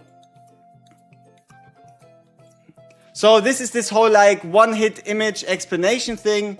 And the translation is, I mean, wait, we can actually move it over to the right side. I think that should be fine. Right here. I have to hide you, chat. It just makes more sense. Okay, so this is the standard image, right? It's like the character, it's the one hit, it's the whatever. And the translation is pretty simple. You gain 2 Oni Fire. We now know Oni Fire is going to be Will-O-Wisp, right? It's going to be the Will-O-Wisp buff based on the number of hits from your next attack card. And the right side icon saying gain 3 Will-O-Wisp on a hit and when the target is afflicted by the Binding Curse debuff, right? But at least that's what this says. All right, let's see if we hopefully can get something a little bit more sense making. But at least this one is not that important to us. Let's see. Is there anything important we can learn here? All right, so this is I think, skill rotation they want us to do. All right, header. When you attack enemies afflicted with the Binding Curse, you gain the Oni Fire buff. Start the battle by using the Infernal Flame skill, the first initiation skill, to apply the Binding Curse. Then use Tsukumi cards or multi-hit attacks to accumulate the Will-O-Wisp, right? Instead of Oni Fire, Will-O-Wisp. And once Will-O-Wisp is stored up, we generate the Moonshadow cards. That's pretty spot on. That's pretty bang on. So the simple part is here. You apply this debuff, then you play this card, then you multi-hit, and for every multi-hit, you get more Will-O-Wisps, and for more Will-O-Wisps, you get more swords, right? The more hits you do, the more swords you get, the more swords you play, the bigger, the stronger your ultimate. Straightforward. All right, we now understood skill rotation number 1. Now let's try to understand skill rotation number 2. Alright, so skill rotation number 2, which is this image, which is the Moonshadow cards plus the other cards equaling something special. So, once you've created multiple Moonshadow cards through the use of Will-O-Wisp, use the Union effect to strengthen them. Union, in this case, Bind. The Bind effect to strengthen them and unleash massive damage. Stack multiple Moonshadow cards to enhance them into multiple plus via the Bind effect. Enhance Moonshadow plus through these other 2 skills. And when fully prepared, you can unleash big damage. Okay. Now, this is what y'all are caring about, right? Like, this is what we're all here for. The actual Epiphany text. So, let's make sure we all get it up here. And we can actually find something out. So, bam. Bam, CN1. So this is going to be for skill 1 right here, which is our initiation skill. Ah, shit, wrong image. Whoop, bam. Let me swap that real quick. So, here we go. So this is the skill, right? This is the way it looks. And now let's find out what it does. I think we can make this a little bigger. I just need to get a little bit more creative with it to make sure that we see what we want to see. Edit, transform, right side like 600. Yeah, it should be fine. Okay. So, let's just increase our size right here. Get our cards in.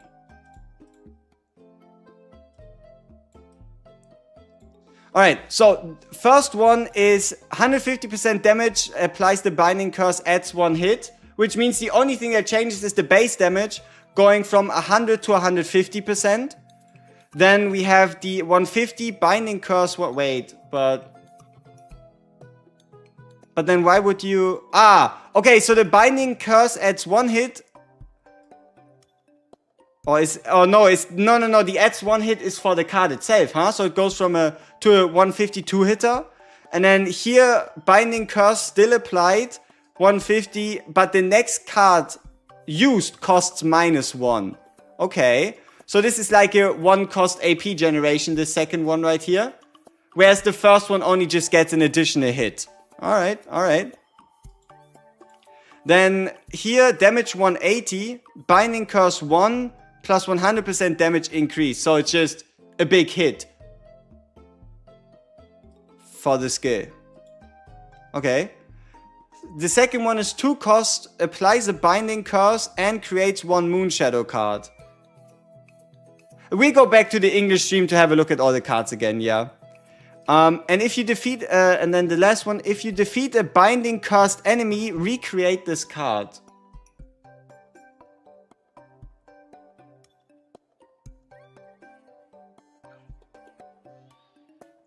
Okay, so I guess the last one should be apply a binding curse, and whenever you beat the enemy, you get the card back to be able to apply the binding curse to another enemy. Yeah, alright, alright. Yeah, the last one is exhaust, but it does say recreate the card. Oh, this is going to take a divine masterclass to put a Shizuru kit review together. Holy shit. Alright, now we have ourselves the binding skill, the upgrade skill. Alright. The Tsukuyomi card variants, which should be this card. The last one is then a Twilight Union. No, wait. This is the one we just went... Wait, am I skipping cards? I think we only figured out the first card. Yeah. We're skipping cards, are we? I almost skipped one card. No. See, this is why I was getting confused. It didn't make no sense. Alright, so here we are. This is now the Secure Me card, which is this one right here. So this is the base card. Now what does it do? Okay, so gain 3 Will-O-Wisp based on your next attack's hit count. So let's say your next attack is a 6-hitter, then you get 18 Oni fire, like 18 wisps. And as we learned from the stream, every 5 wisps turn into 1 Moonshadow. Meaning if you play this... wait, hold up. What if you combine this with a Luke, with his multi-hitter, or Mei Lin with her multi-hit? Doesn't this mean like your next attack card deals like 20 hits, you get 60 stacks, which is 12 Moonshadows? Holy shit. That's a lot. On your next attacks. Ah, yeah, but this could only be based on her, right? Then it would definitely be... Yeah, it should... Yeah. But, okay. We need the official wording. Okay. Add +1 hit to your next attack and gain Oni fire ×1. But probably, okay, so this means you only get 1 stack of Will-O-Wisp, but 1 hit to your next attack card. I mean, could go well with like a... Wait, isn't this like Owen? Isn't this like... like a little bit of like that Owen in here? Okay, adds 2 hits to Moonshadow or Moonshadow Plus cards, so they just hit more. Gains 3 Will-O-Wisp based on all attack cards in your hand. So, if you have, let's say 9 attack cards in hand, you play this, doesn't it still mean that you were to gain 27 stacks, meaning 5 Moonshadow daggers, but then your hand just fills up too much because you have 9 cards in hand. It's a bit weird, but yeah, this one seems pretty damn overpowered. So the last one is you gain a 2 stacks of Will-O-Wisp whenever you use an attack card. That's pretty good. That's pretty damn good. Now the real question is that only for her or is that for everybody, right? Like when using attack cards, so you gain the Oni fire, meaning that every 3 attack cards used you get 1 Moonshadow dagger. Big issue here is it only for her or is it for everybody? Huh?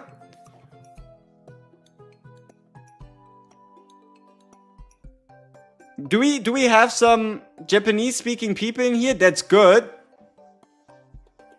The wording is bolded. Yeah, true. Making assumptions. It says on right there. Gain only fire when using attack cards. Where does it say own?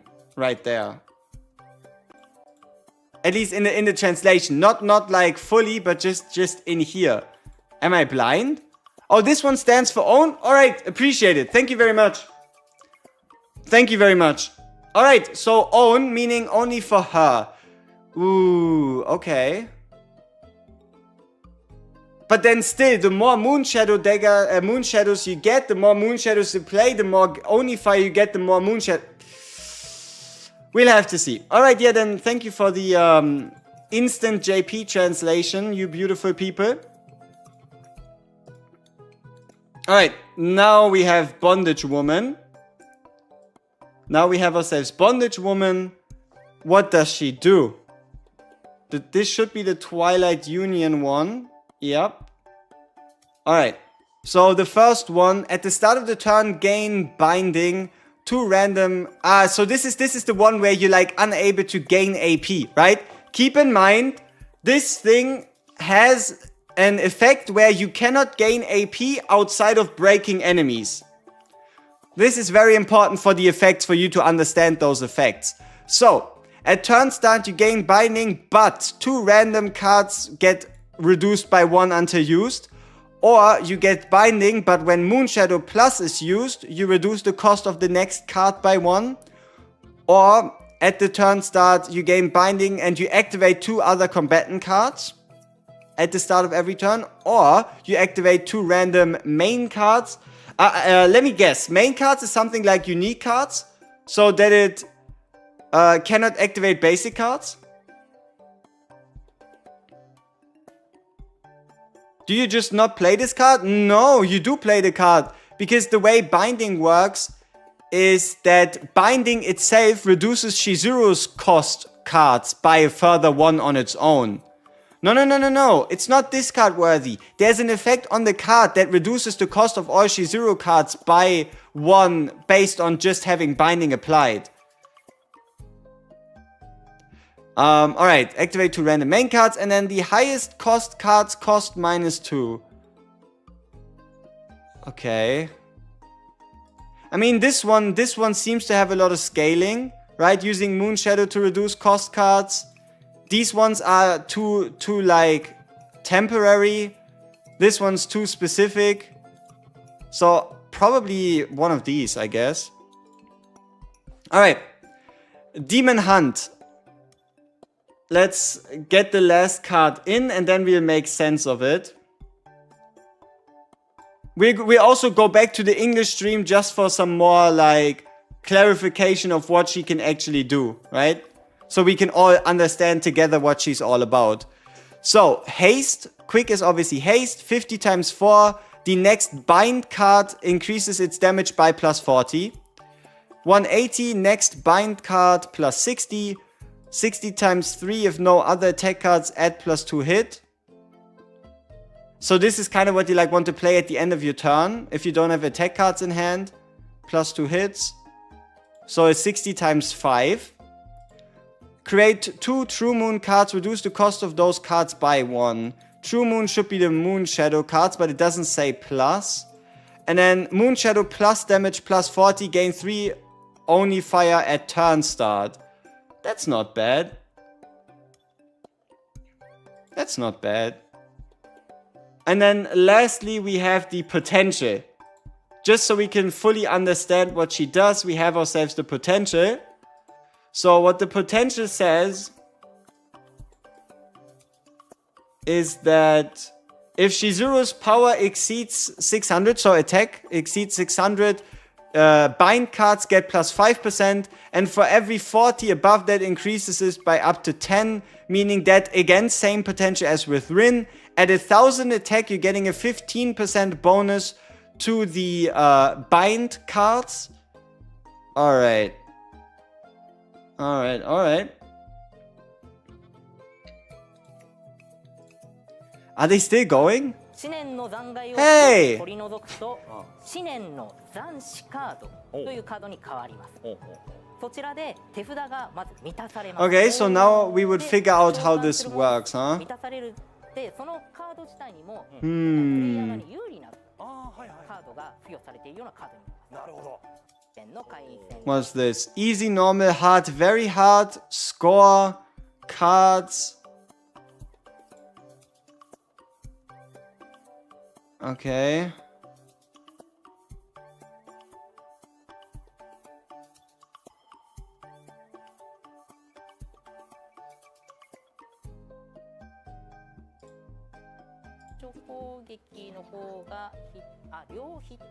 Oh damn, they're playing! Ooh, sick background. Sick background, I like it. I like the background with like the Torii gates and with like this void effect. That one's pretty sweet.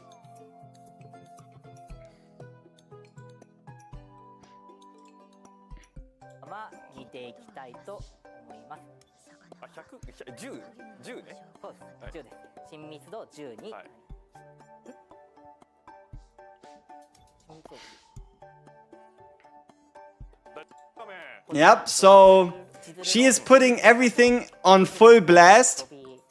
See, this is why you pull for Shizuru, right? This is, if you're being realistic, this is why you pull for Shizuru. Alright, what else have we missed? Anything crazy that we've missed? No, it's just... Hey! They opened up with the Override trailer. Not bad. That's the, like, VTuber song they made, like, quite a while ago. Okay.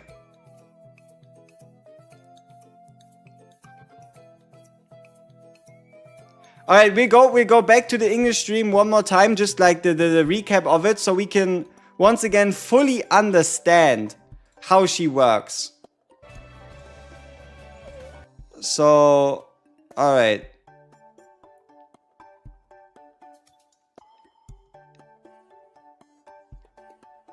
Coming up.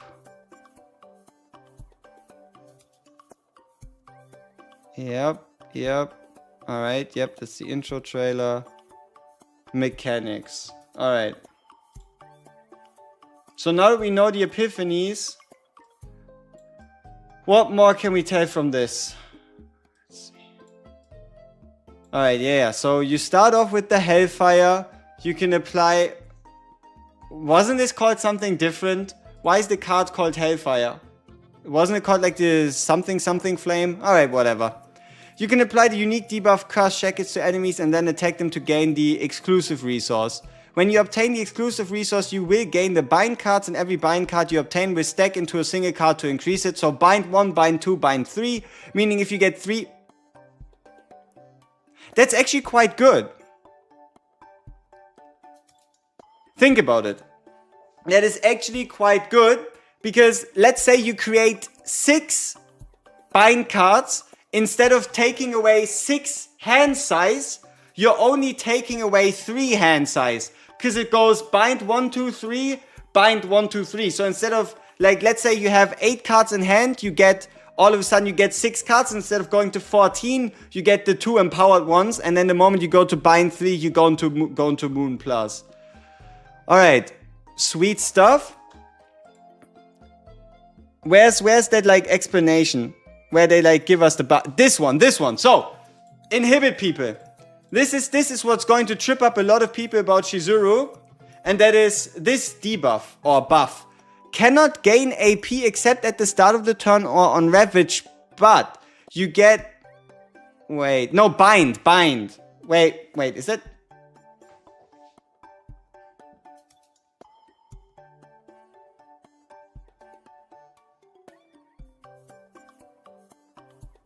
Am I misremembering shit? Wait, this doesn't read what I read. Wait, what the fuck? Where did this? Wait, is it from the card itself? I'm confusing myself here. I need to unconfuse myself. Ah, yeah. Wait, it's the base version. Wait, no, wait, that's really bad. Oh, this is no. Oh no. Oh no! Oh no! Uh-oh! Shizuru is... Uh-oh! That's bad. Okay, people, so the way you read this is at the start of the turn you gain inhibit, but you decrease the cost of this card by 1 until 1 random cards of another combatant is used. Meaning that you can play the Bound at Dusk at 0 so long as you don't use anybody else's card, but that doesn't mean that Shizuru's cards become cheaper. It just means you get 1 hit to the Moon and Moon Shadow Plus, but you're still limited to 3 AP. Oh, that's not good. I don't know. Okay, when bind cards of this units are in hand, stack into 1. If bind is 3 or higher, into plus. When using a card, stacks reset. Max 5 stacks. So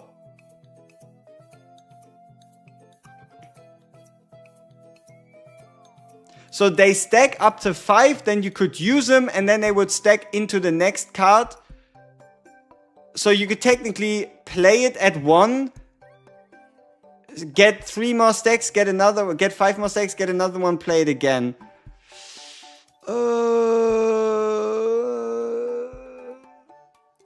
Inhibit doesn't seem super worth it, yeah. Because it's only to Shadow of the Moon and Shadow of the Moon Plus, which are only her cards.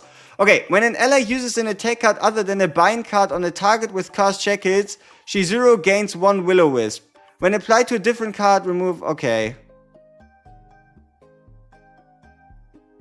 So this is how Cursed Shackles works. When an ally uses an attack card on the target, you gain 1 Will-O-Wisp. Meaning with Luke or Tressa or Cassius, you could generate Will-O-Wisps, and every 5 Will-O-Wisp stacks is 1 Shadow of the Moon card, and Shadow of the Moon cards can stack up to 5.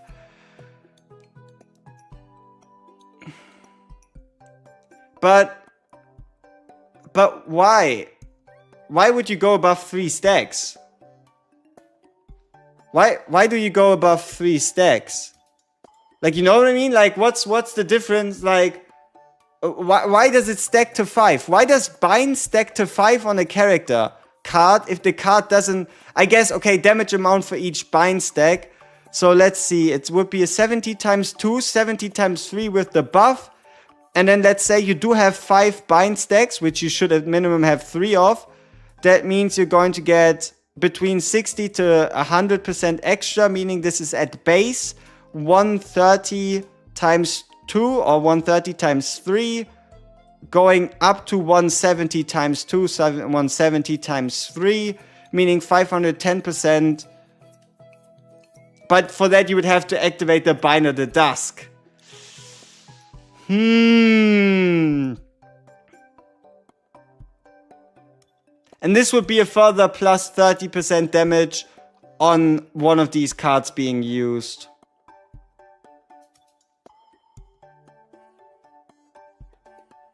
And then what? And then you use the... Like, what's the play here? Add 2 hits to the Moon Shadow cards. No. Here, this one.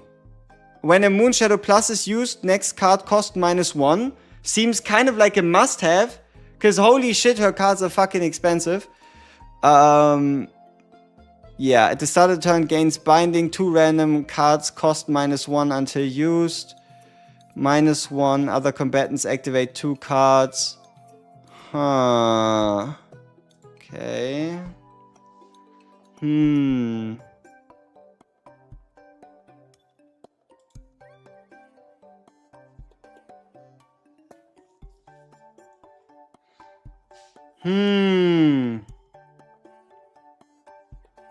Yeah, obviously we won't see the full potential, but that's luckily for us tomorrow. Then again, this is a very, very heavy drawback. Bind. When bind cards of this this one, inhibit, right? Cannot gain AP except at the start of the turn or on Ravage. Wait. What if you just play inhibit late? Exactly. What if you just get all your AP? Like, if you were to try to do this with one... Yes, she's coming tomorrow. if she want to do this with like 1 turn behavior, then you would first get all your AP out of the way and then you would inhibit yourself. But the moment you go from 1 turn into 2 turn, then you have the trouble because then you can't gain AP anymore. Okay. Yeah, so let's say you wanted like a turn 1 shenanigan, you could just play this at the end of your turn. But for like anything that's longer than a turn, you just have to deal with it. Huh. Okay. Here we have our Moonshadow created single target damage. Every time one attack card type used by the assigned combatant deals 3 hits, fixed damage to the target. What even is this though? Like, it's not like we're sending out 1,000,000 cards, right? Like, this one sounds sweet. 8% attack. 5% attack card damage amount. But this is with 5 copies, the 10%. So it caps out at 15. So it's an 8% attack boost plus 15% damage increase and a 30% damage fixed hit? No. It's 30 to 60. There's a minus going. Serenial will be Shizuru's best teammate. Didn't we say Shizuru's gonna be Yuki's best teammate? All right, people. Let's get that mood up a little. Let's see what the bingo did. Let's see what the bingo did. So, how do I get myself that on the screen? All right. Let's just use the fucking brush normally. What do I care?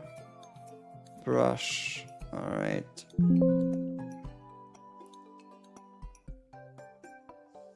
Oh, whoop.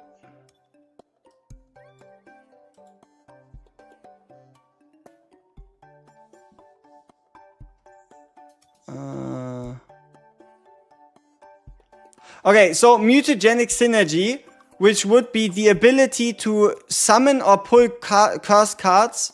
No. Right? Doesn't work. Single target? Yes. We're just gonna do X's and O's. Infinite scaling? No. Creates cards? Yes. Curse/status cards? No. New Forster? No. Main DPS?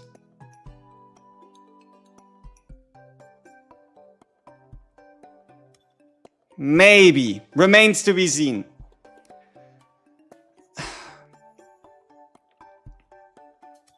Yeah, I guess we just fill in the yeses, sure.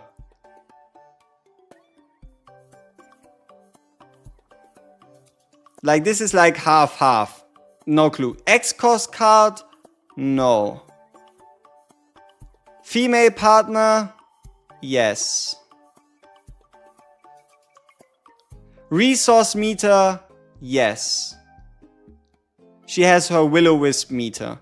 Summons? No. Overpowered dupes? 50-50. We'll have to see. We'll have to see how strong the E2 or how necessary it is. New keyword? Yes. We did get a new keyword. Draw?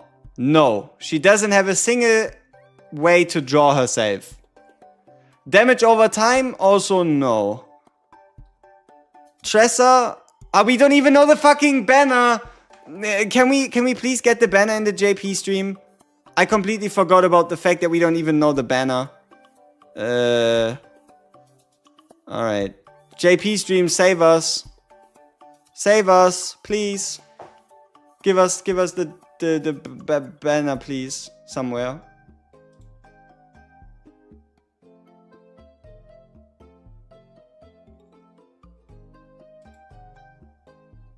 Ray and Tresor? Tresor Ray, somebody said. Let's see if we can find evidence. Like there should be a banner image or something in here, right? Can I find like an image for that somewhere?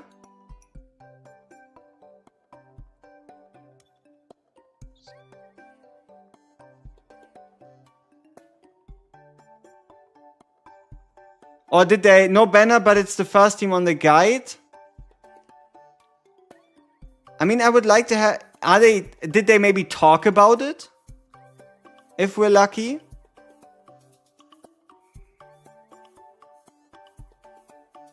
They did not head into the banner tab, huh? There's an image? No? No clue? Near the beginning. You sure? Alright.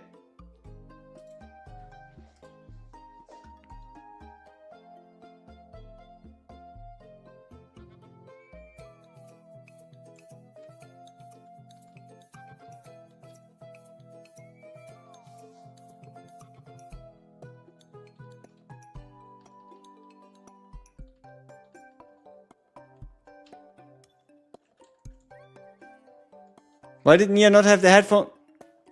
Brother, I wish I knew.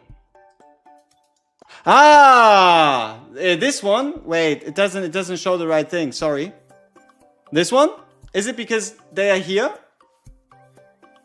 Let me fix that real quick. Fit the screen. Is it because of this one? That's like the 3 of them on a banner?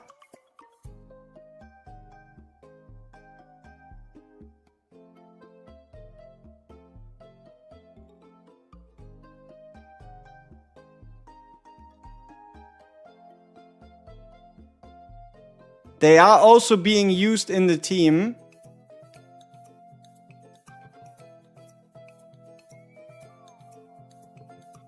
Boss. Team. Boss fight. Okay, so they're currently fighting the boss. Maybe we see it later. Maybe we see it later. Yeah, the new 4 sets are also kind of educated speculation. Yeah, we'll fact check it later. We'll fact check it later. Around 124? Okay. Minus 124.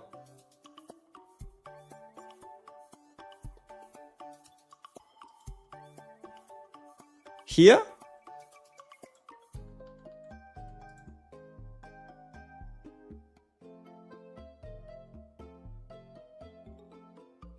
Yeah, I mean, I guess, but that's like the tiny image. We just have to see if they show the banner at the end. Alright. So, let's say it is Tressa and Ray. If it is Tressa and Ray, then Tressa is a yes. Ooh. Does anybody remember if she had 1 or more unique cards? Start of turn is not the same as start of battle. Start of the battle means more. 2, did she had 1, a lot, a lot. 2 because of an epiphany. Okay, so it wasn't 1 unique, it was more. Alright, sure. Yeah, true. With the epiphany, there was 1. Alright, shield basic. Was it a heal or was it a shield? Heal or shield basic? Shield, alright. 5 cost ult. Also big brain move.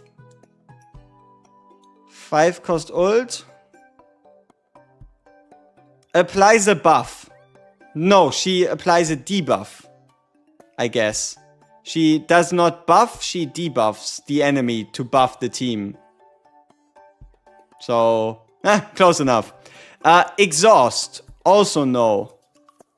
Attack based is at least a yes. 2 cost basic is also no, because she has the same basic twice. Cassius is also no. And must pull partner is also a no. I would say based on all that we've seen, no. So overall, a big split. I don't think we got 5 in a row. So I guess we failed this edition of the Shizuru bingo.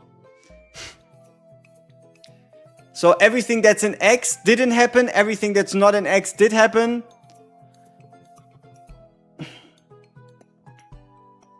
I mean, I could change the colors just a little if you want to, so it becomes a little clearer what is and isn't, but it's not that important. So I just put a green dot for everything that happened, right?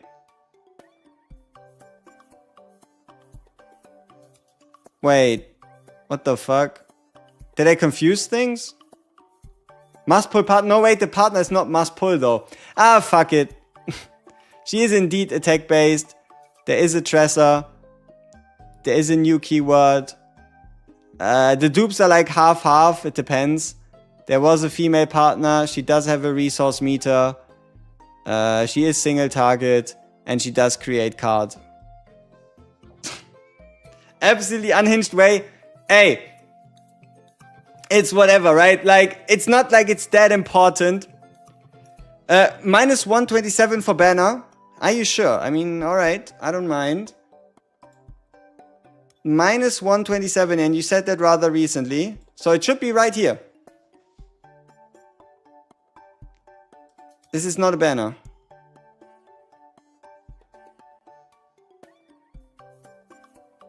Where? There is no banner image. Right? Or am I blind? JP Banner says Ray and Tressa in Japanese next to the 4-star.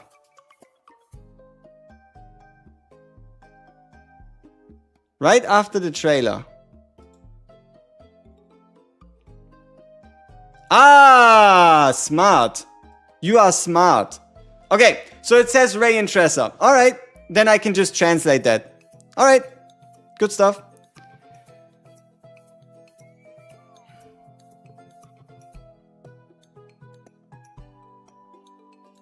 Is there any more information we can gain by watching the JP stream? Also, are there patch notes? There better be patch notes.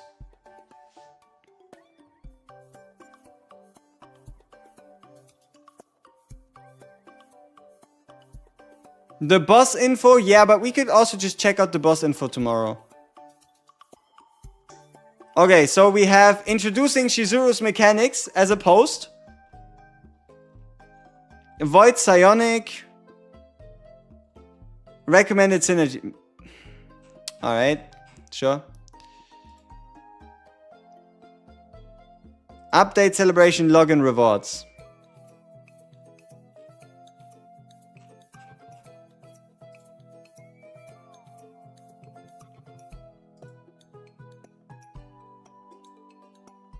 I guess we'll have to wait a little longer if we want to get proper patch notes.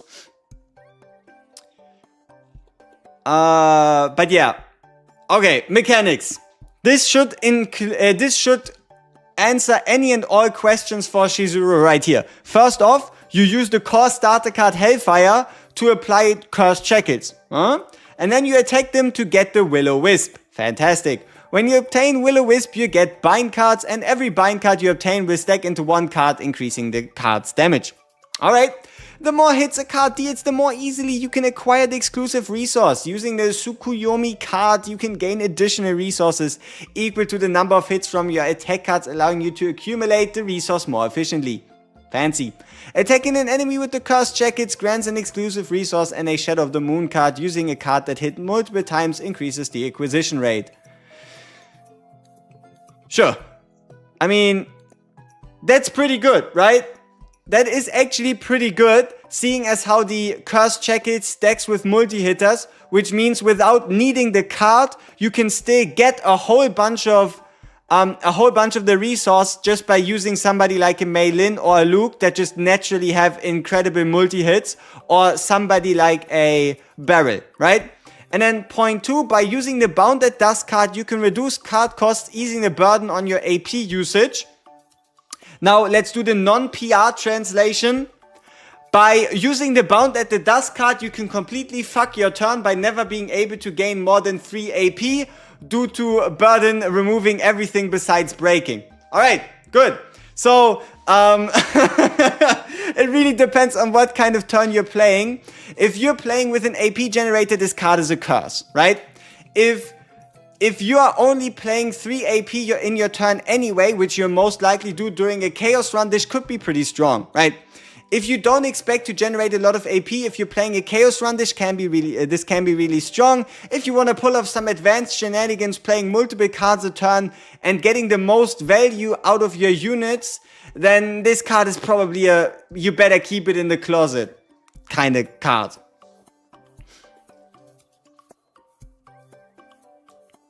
Yeah. Alright. Is that it?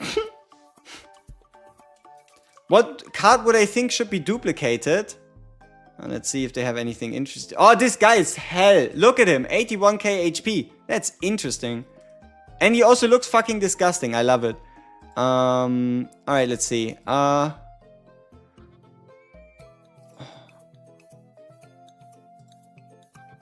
Which card do I think should be duplicated?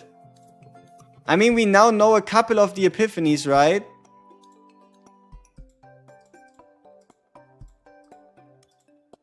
So, seeing as how Bound at Dusk is unique, you shouldn't duplicate this one. I wonder if you can stack Cursed Shackles. Right?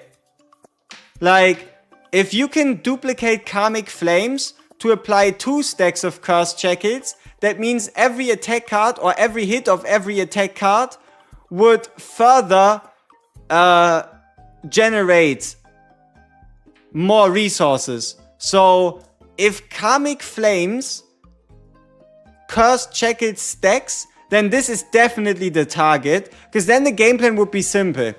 You find yourself a target, you apply 2, 3, 4 stacks of Cursed Shackles, and then for every hit you attack with, you gain yourself the resource to gain the Will-O-Wisp, to then gain the Shadow of the Moons, meaning the more Cursed Shackles you have, the more Shadow of the Moons you get, the more Shadow of the Moons you have, the more damage it deals. 81k might survive Meilin with 1 turn, maybe, probably not. But also they did say it's going to be a little different in that you're going to be trying to beat the first phase of the boss as fast as possible, while for the second phase you kind of want to like play around with shielding and similar shenanigans. Also, why is their AP so high? That's crazy. Alright, let's watch some Shizuru gameplay to see if we can understand what's going on.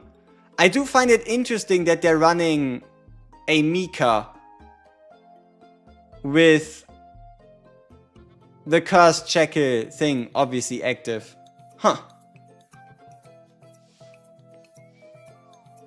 No, we haven't. We don't have any patch notes. We don't have any patch notes to properly go over for like what happens tomorrow. How do they have 4k HP? Probably event buffs? I don't know.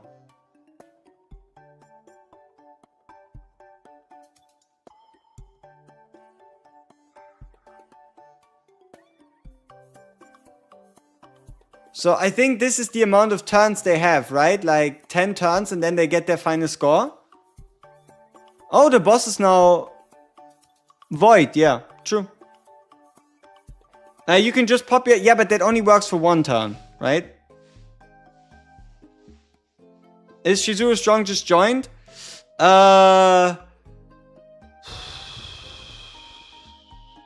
Maybe.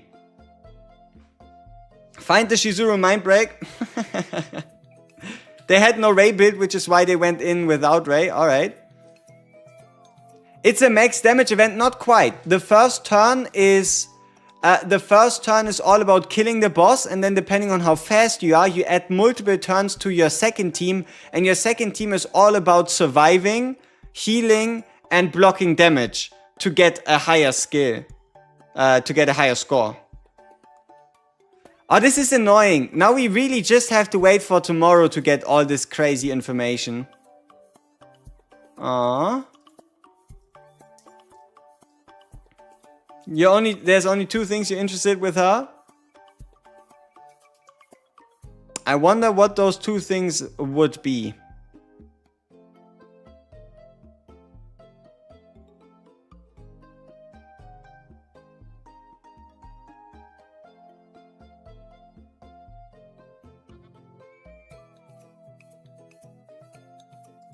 I wonder what they're saying specifically about this card. Like, if maybe they have like a solution for... maybe if they have like a solution for playing the unique card and like reducing your AP generation.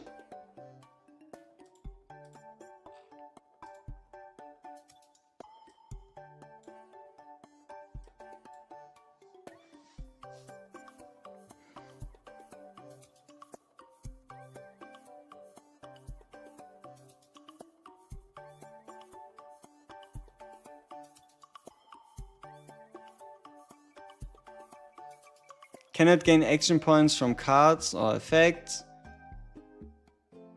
Okay, so it's just a basic card. Alright, so there's nothing interesting to learn from this besides just the way it works. Alright.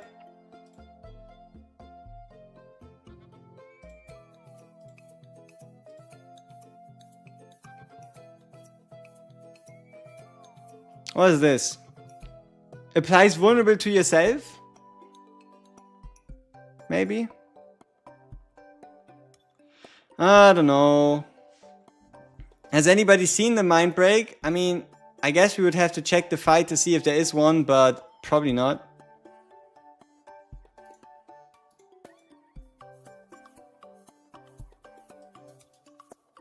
Applies vulnerable / 1 draw. So you draw 1 card while applying vulnerable to yourself. Makes sense.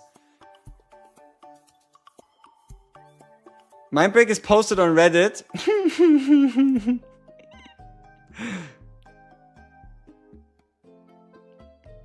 Anybody has a timestamp?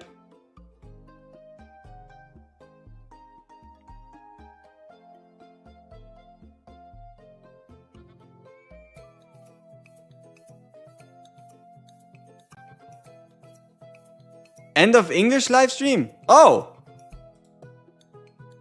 Oh! Rare English W?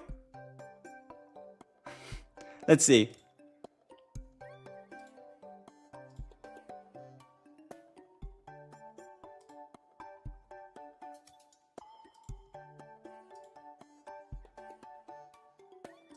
Hey, more crystals.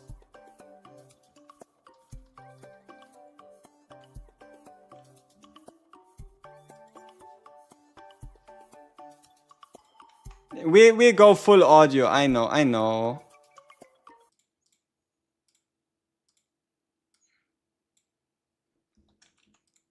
Here's the cookie as we promised. See you next time.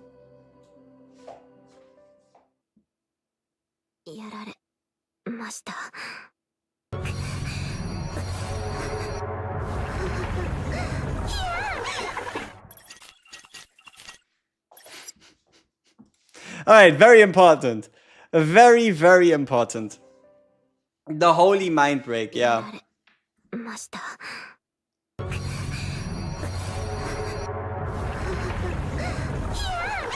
Yeah.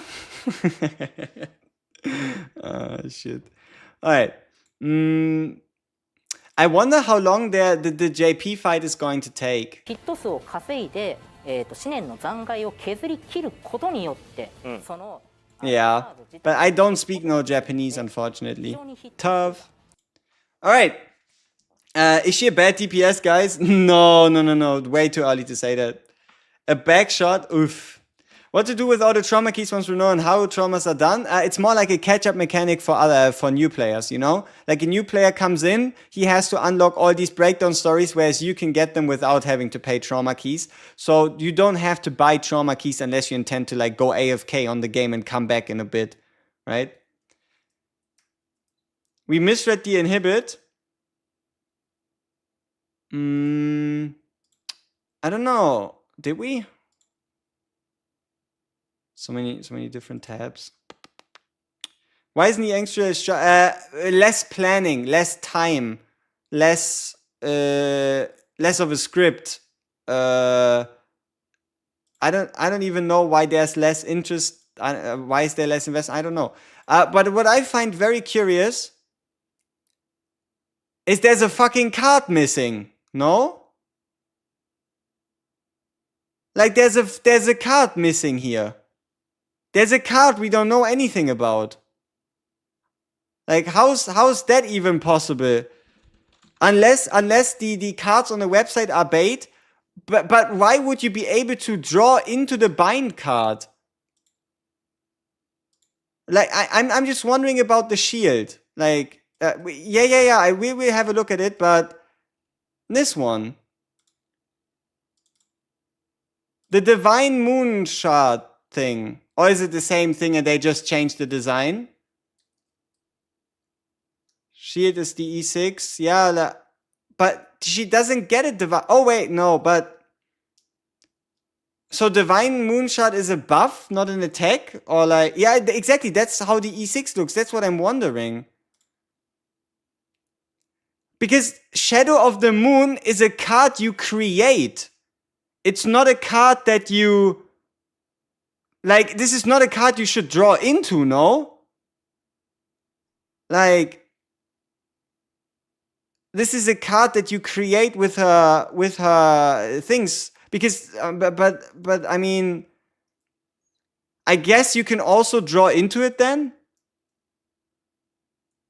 But that's so weird. Why would you have to draw into a card you could also just create? Why not give her an 8th card?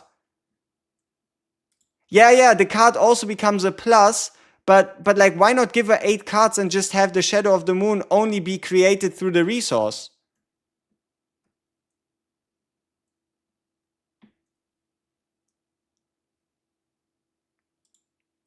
It should be the same on JP though. So it's just a weird way to do things.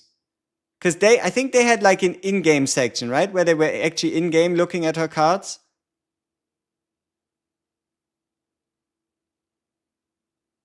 Right here. Yeah, so these are her 8 cards, right?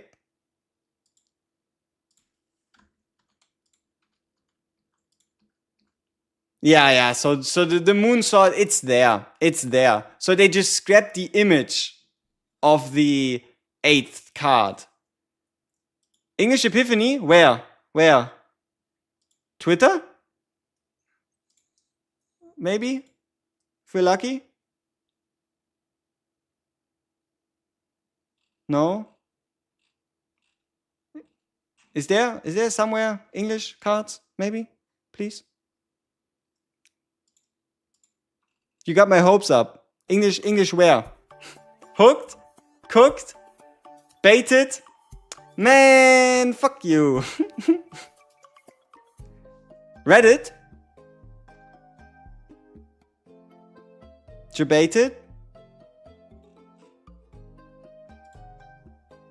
Reddit probably issue a skip. It's not here. One guide.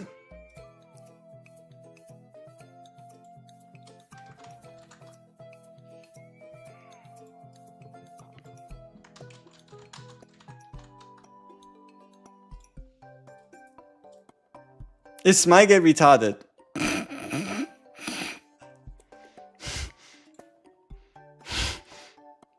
No. No. Alright.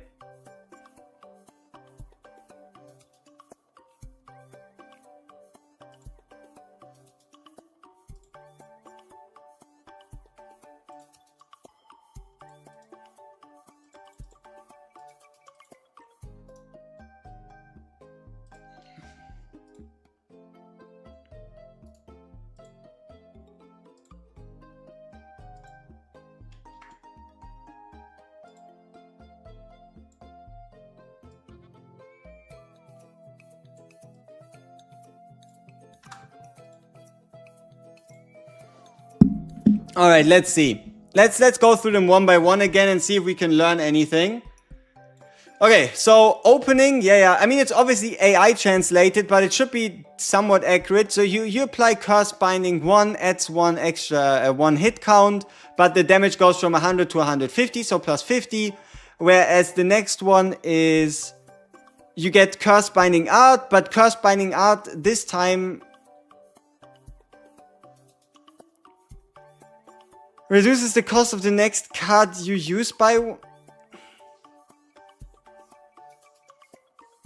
This... Yeah, I know that opening is initiation. Yeah, hey, I don't need to hear that. But, alright. So, you reduce the cost of the next card you use by 1. I'm just confused by the Curse Binding Art double dot, right? Is it something along the lines of... you need to have the Curse Binding Art active to get it? Or is it just like a bonus effect for the card? Right? Yeah, vanishes exhaust. Yeah. Curse Binding Art 1 increases damage amount by 100%. Opening Curse Binding Art 1, generate 1 Moon Shadow card.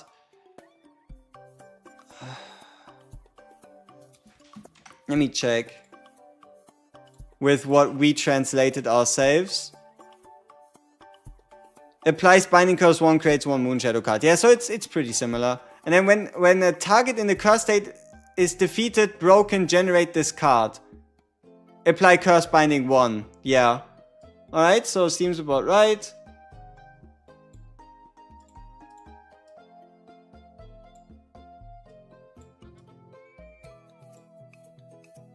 So let's see if we learn anything new. But it's at least a good way to look at the cards. So at the start of the turn you gain Restraint, reduces the cost of 2 random cards by 1 until used.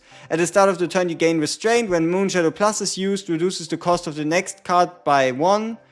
At the start of the turn gain Restraint, activate 2 other random cards. Activate the random lead cards. Okay. Now this is interesting.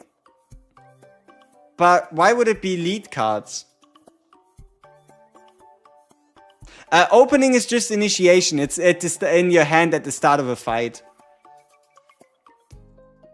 This feels like a mistranslation somehow. Because lead is just so specific, right?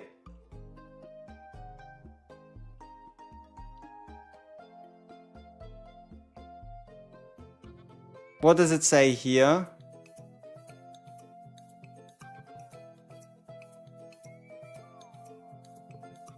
Also, the order is twisted a little. Activate 2 random main cards. I guess it's lead then. Alright, and at the start of the turn, gain Restraint, reduces the cost of card with the highest cost by 2. Alright, sure. Alright, we have a Secure Me. Based on hit count of next attack card used, gain... This is not Demon Fire, this is Will-O-Wisp. Will-O-Wisp 3. Based on the hit count of the next attack card. But it should be Own, right? The problem is that this is missing Own. Like, I think this one could create even more confusion. Because there's no... Yeah, Swift is haste. Yeah. That's not the problem. Like, the problem here is we already know that this here, when using an attack card, gain Will-O-Wisp 2, has the, I think it's a kanji or whatever, for Own. So this just creates a whole bunch of confusion based on the fact that these cards seem way stronger than they are, but because they're only based on her, they aren't as strong.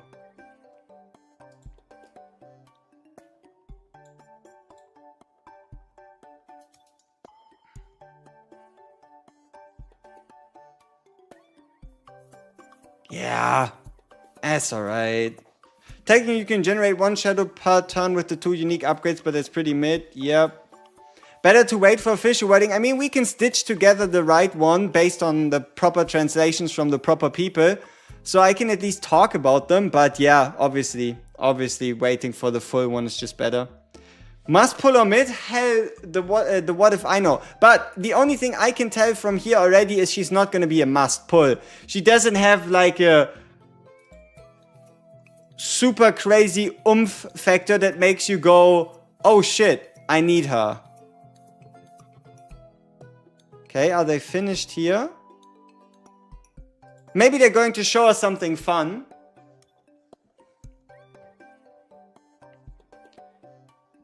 Just gonna pull to max out Tressa.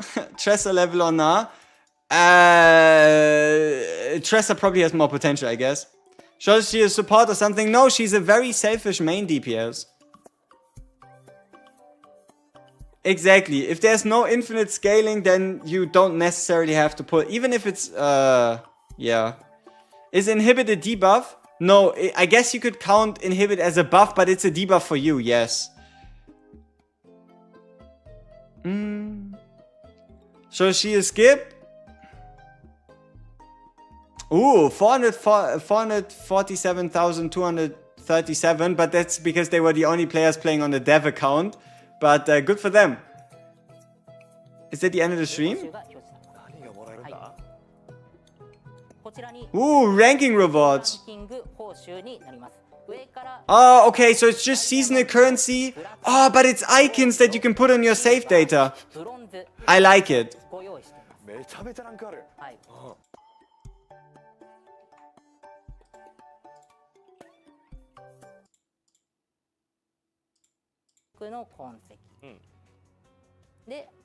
Yeah, that's sweet. Like, if you want to grind for those rankings, you're getting a little bit as a reward. If you don't want to, you're not missing out on much, honestly. Yeah. So the ranking rewards aren't that crazy. Yeah, it's some sweet rewards. Like, if you want to grind for them, if you want to get a better sticker, get a better sticker. If you don't want a better sticker, then just be like, alright, sure. The EN stream is already over since like a while ago. Yeah, the stickers are interesting. I like them.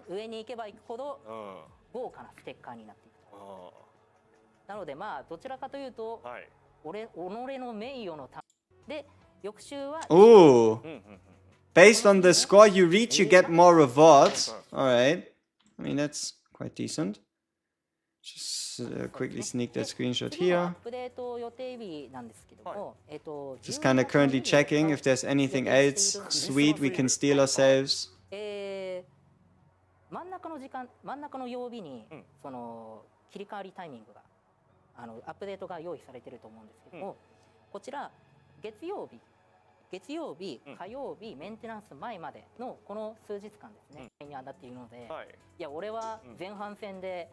Okay.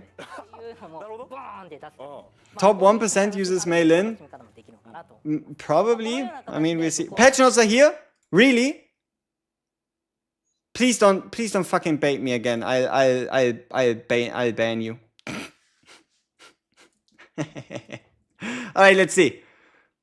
Patch notes are here. Content update. Sweet. Okay.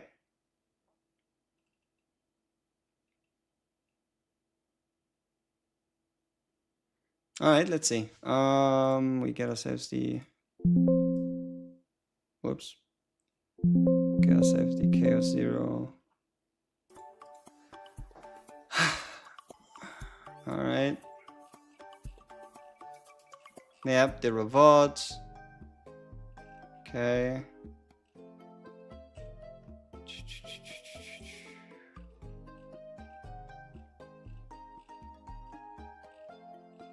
Just kind of trying to see if there's something new. So it's like just like this event reward. Give the cute rabbit doll to Ray as a gift. Give the learning about the new affinity system.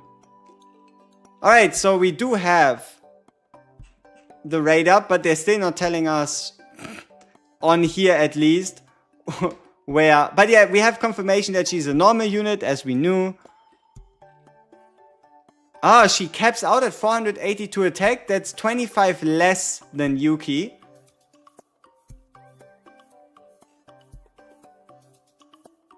Unfortunately, the epiphanies aren't in here.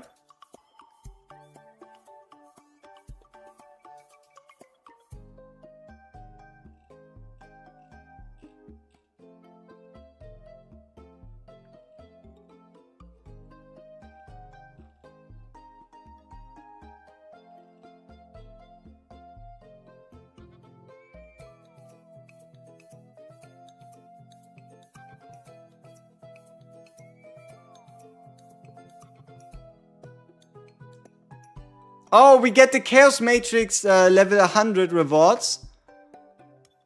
rewards for Battle Mission Chapter 6 will be increased. Hey, I told you that they were doing this unintentionally. I told you that the Chapter 6 battle reward mission things that were currently bugged, right? So it should go back to the advanced battle memories, premium memories, and all that stuff. Yeah, alright. So this should be a lot. Okay. When an item's quantity exceeds a certain amount in abbreviated format. I mean, why is a million a K and why is 100 million an M? Weird. The Ray ban is tomorrow. The login screen will be improved so that options such as settings, error report can be accessed directly. Oh.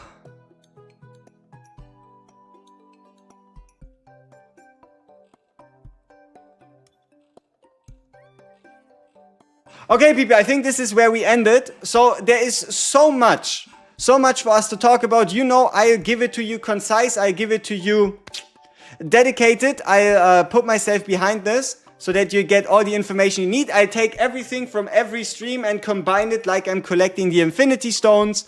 And you get that video in as few amount of time as possible.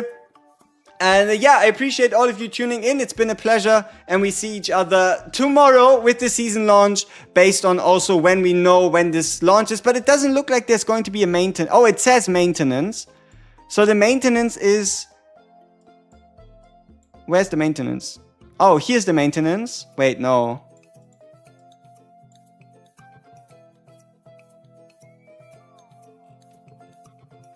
I mean, we'll find the maintenance time at some point. Alrighty, bye-bye. Appreciate it.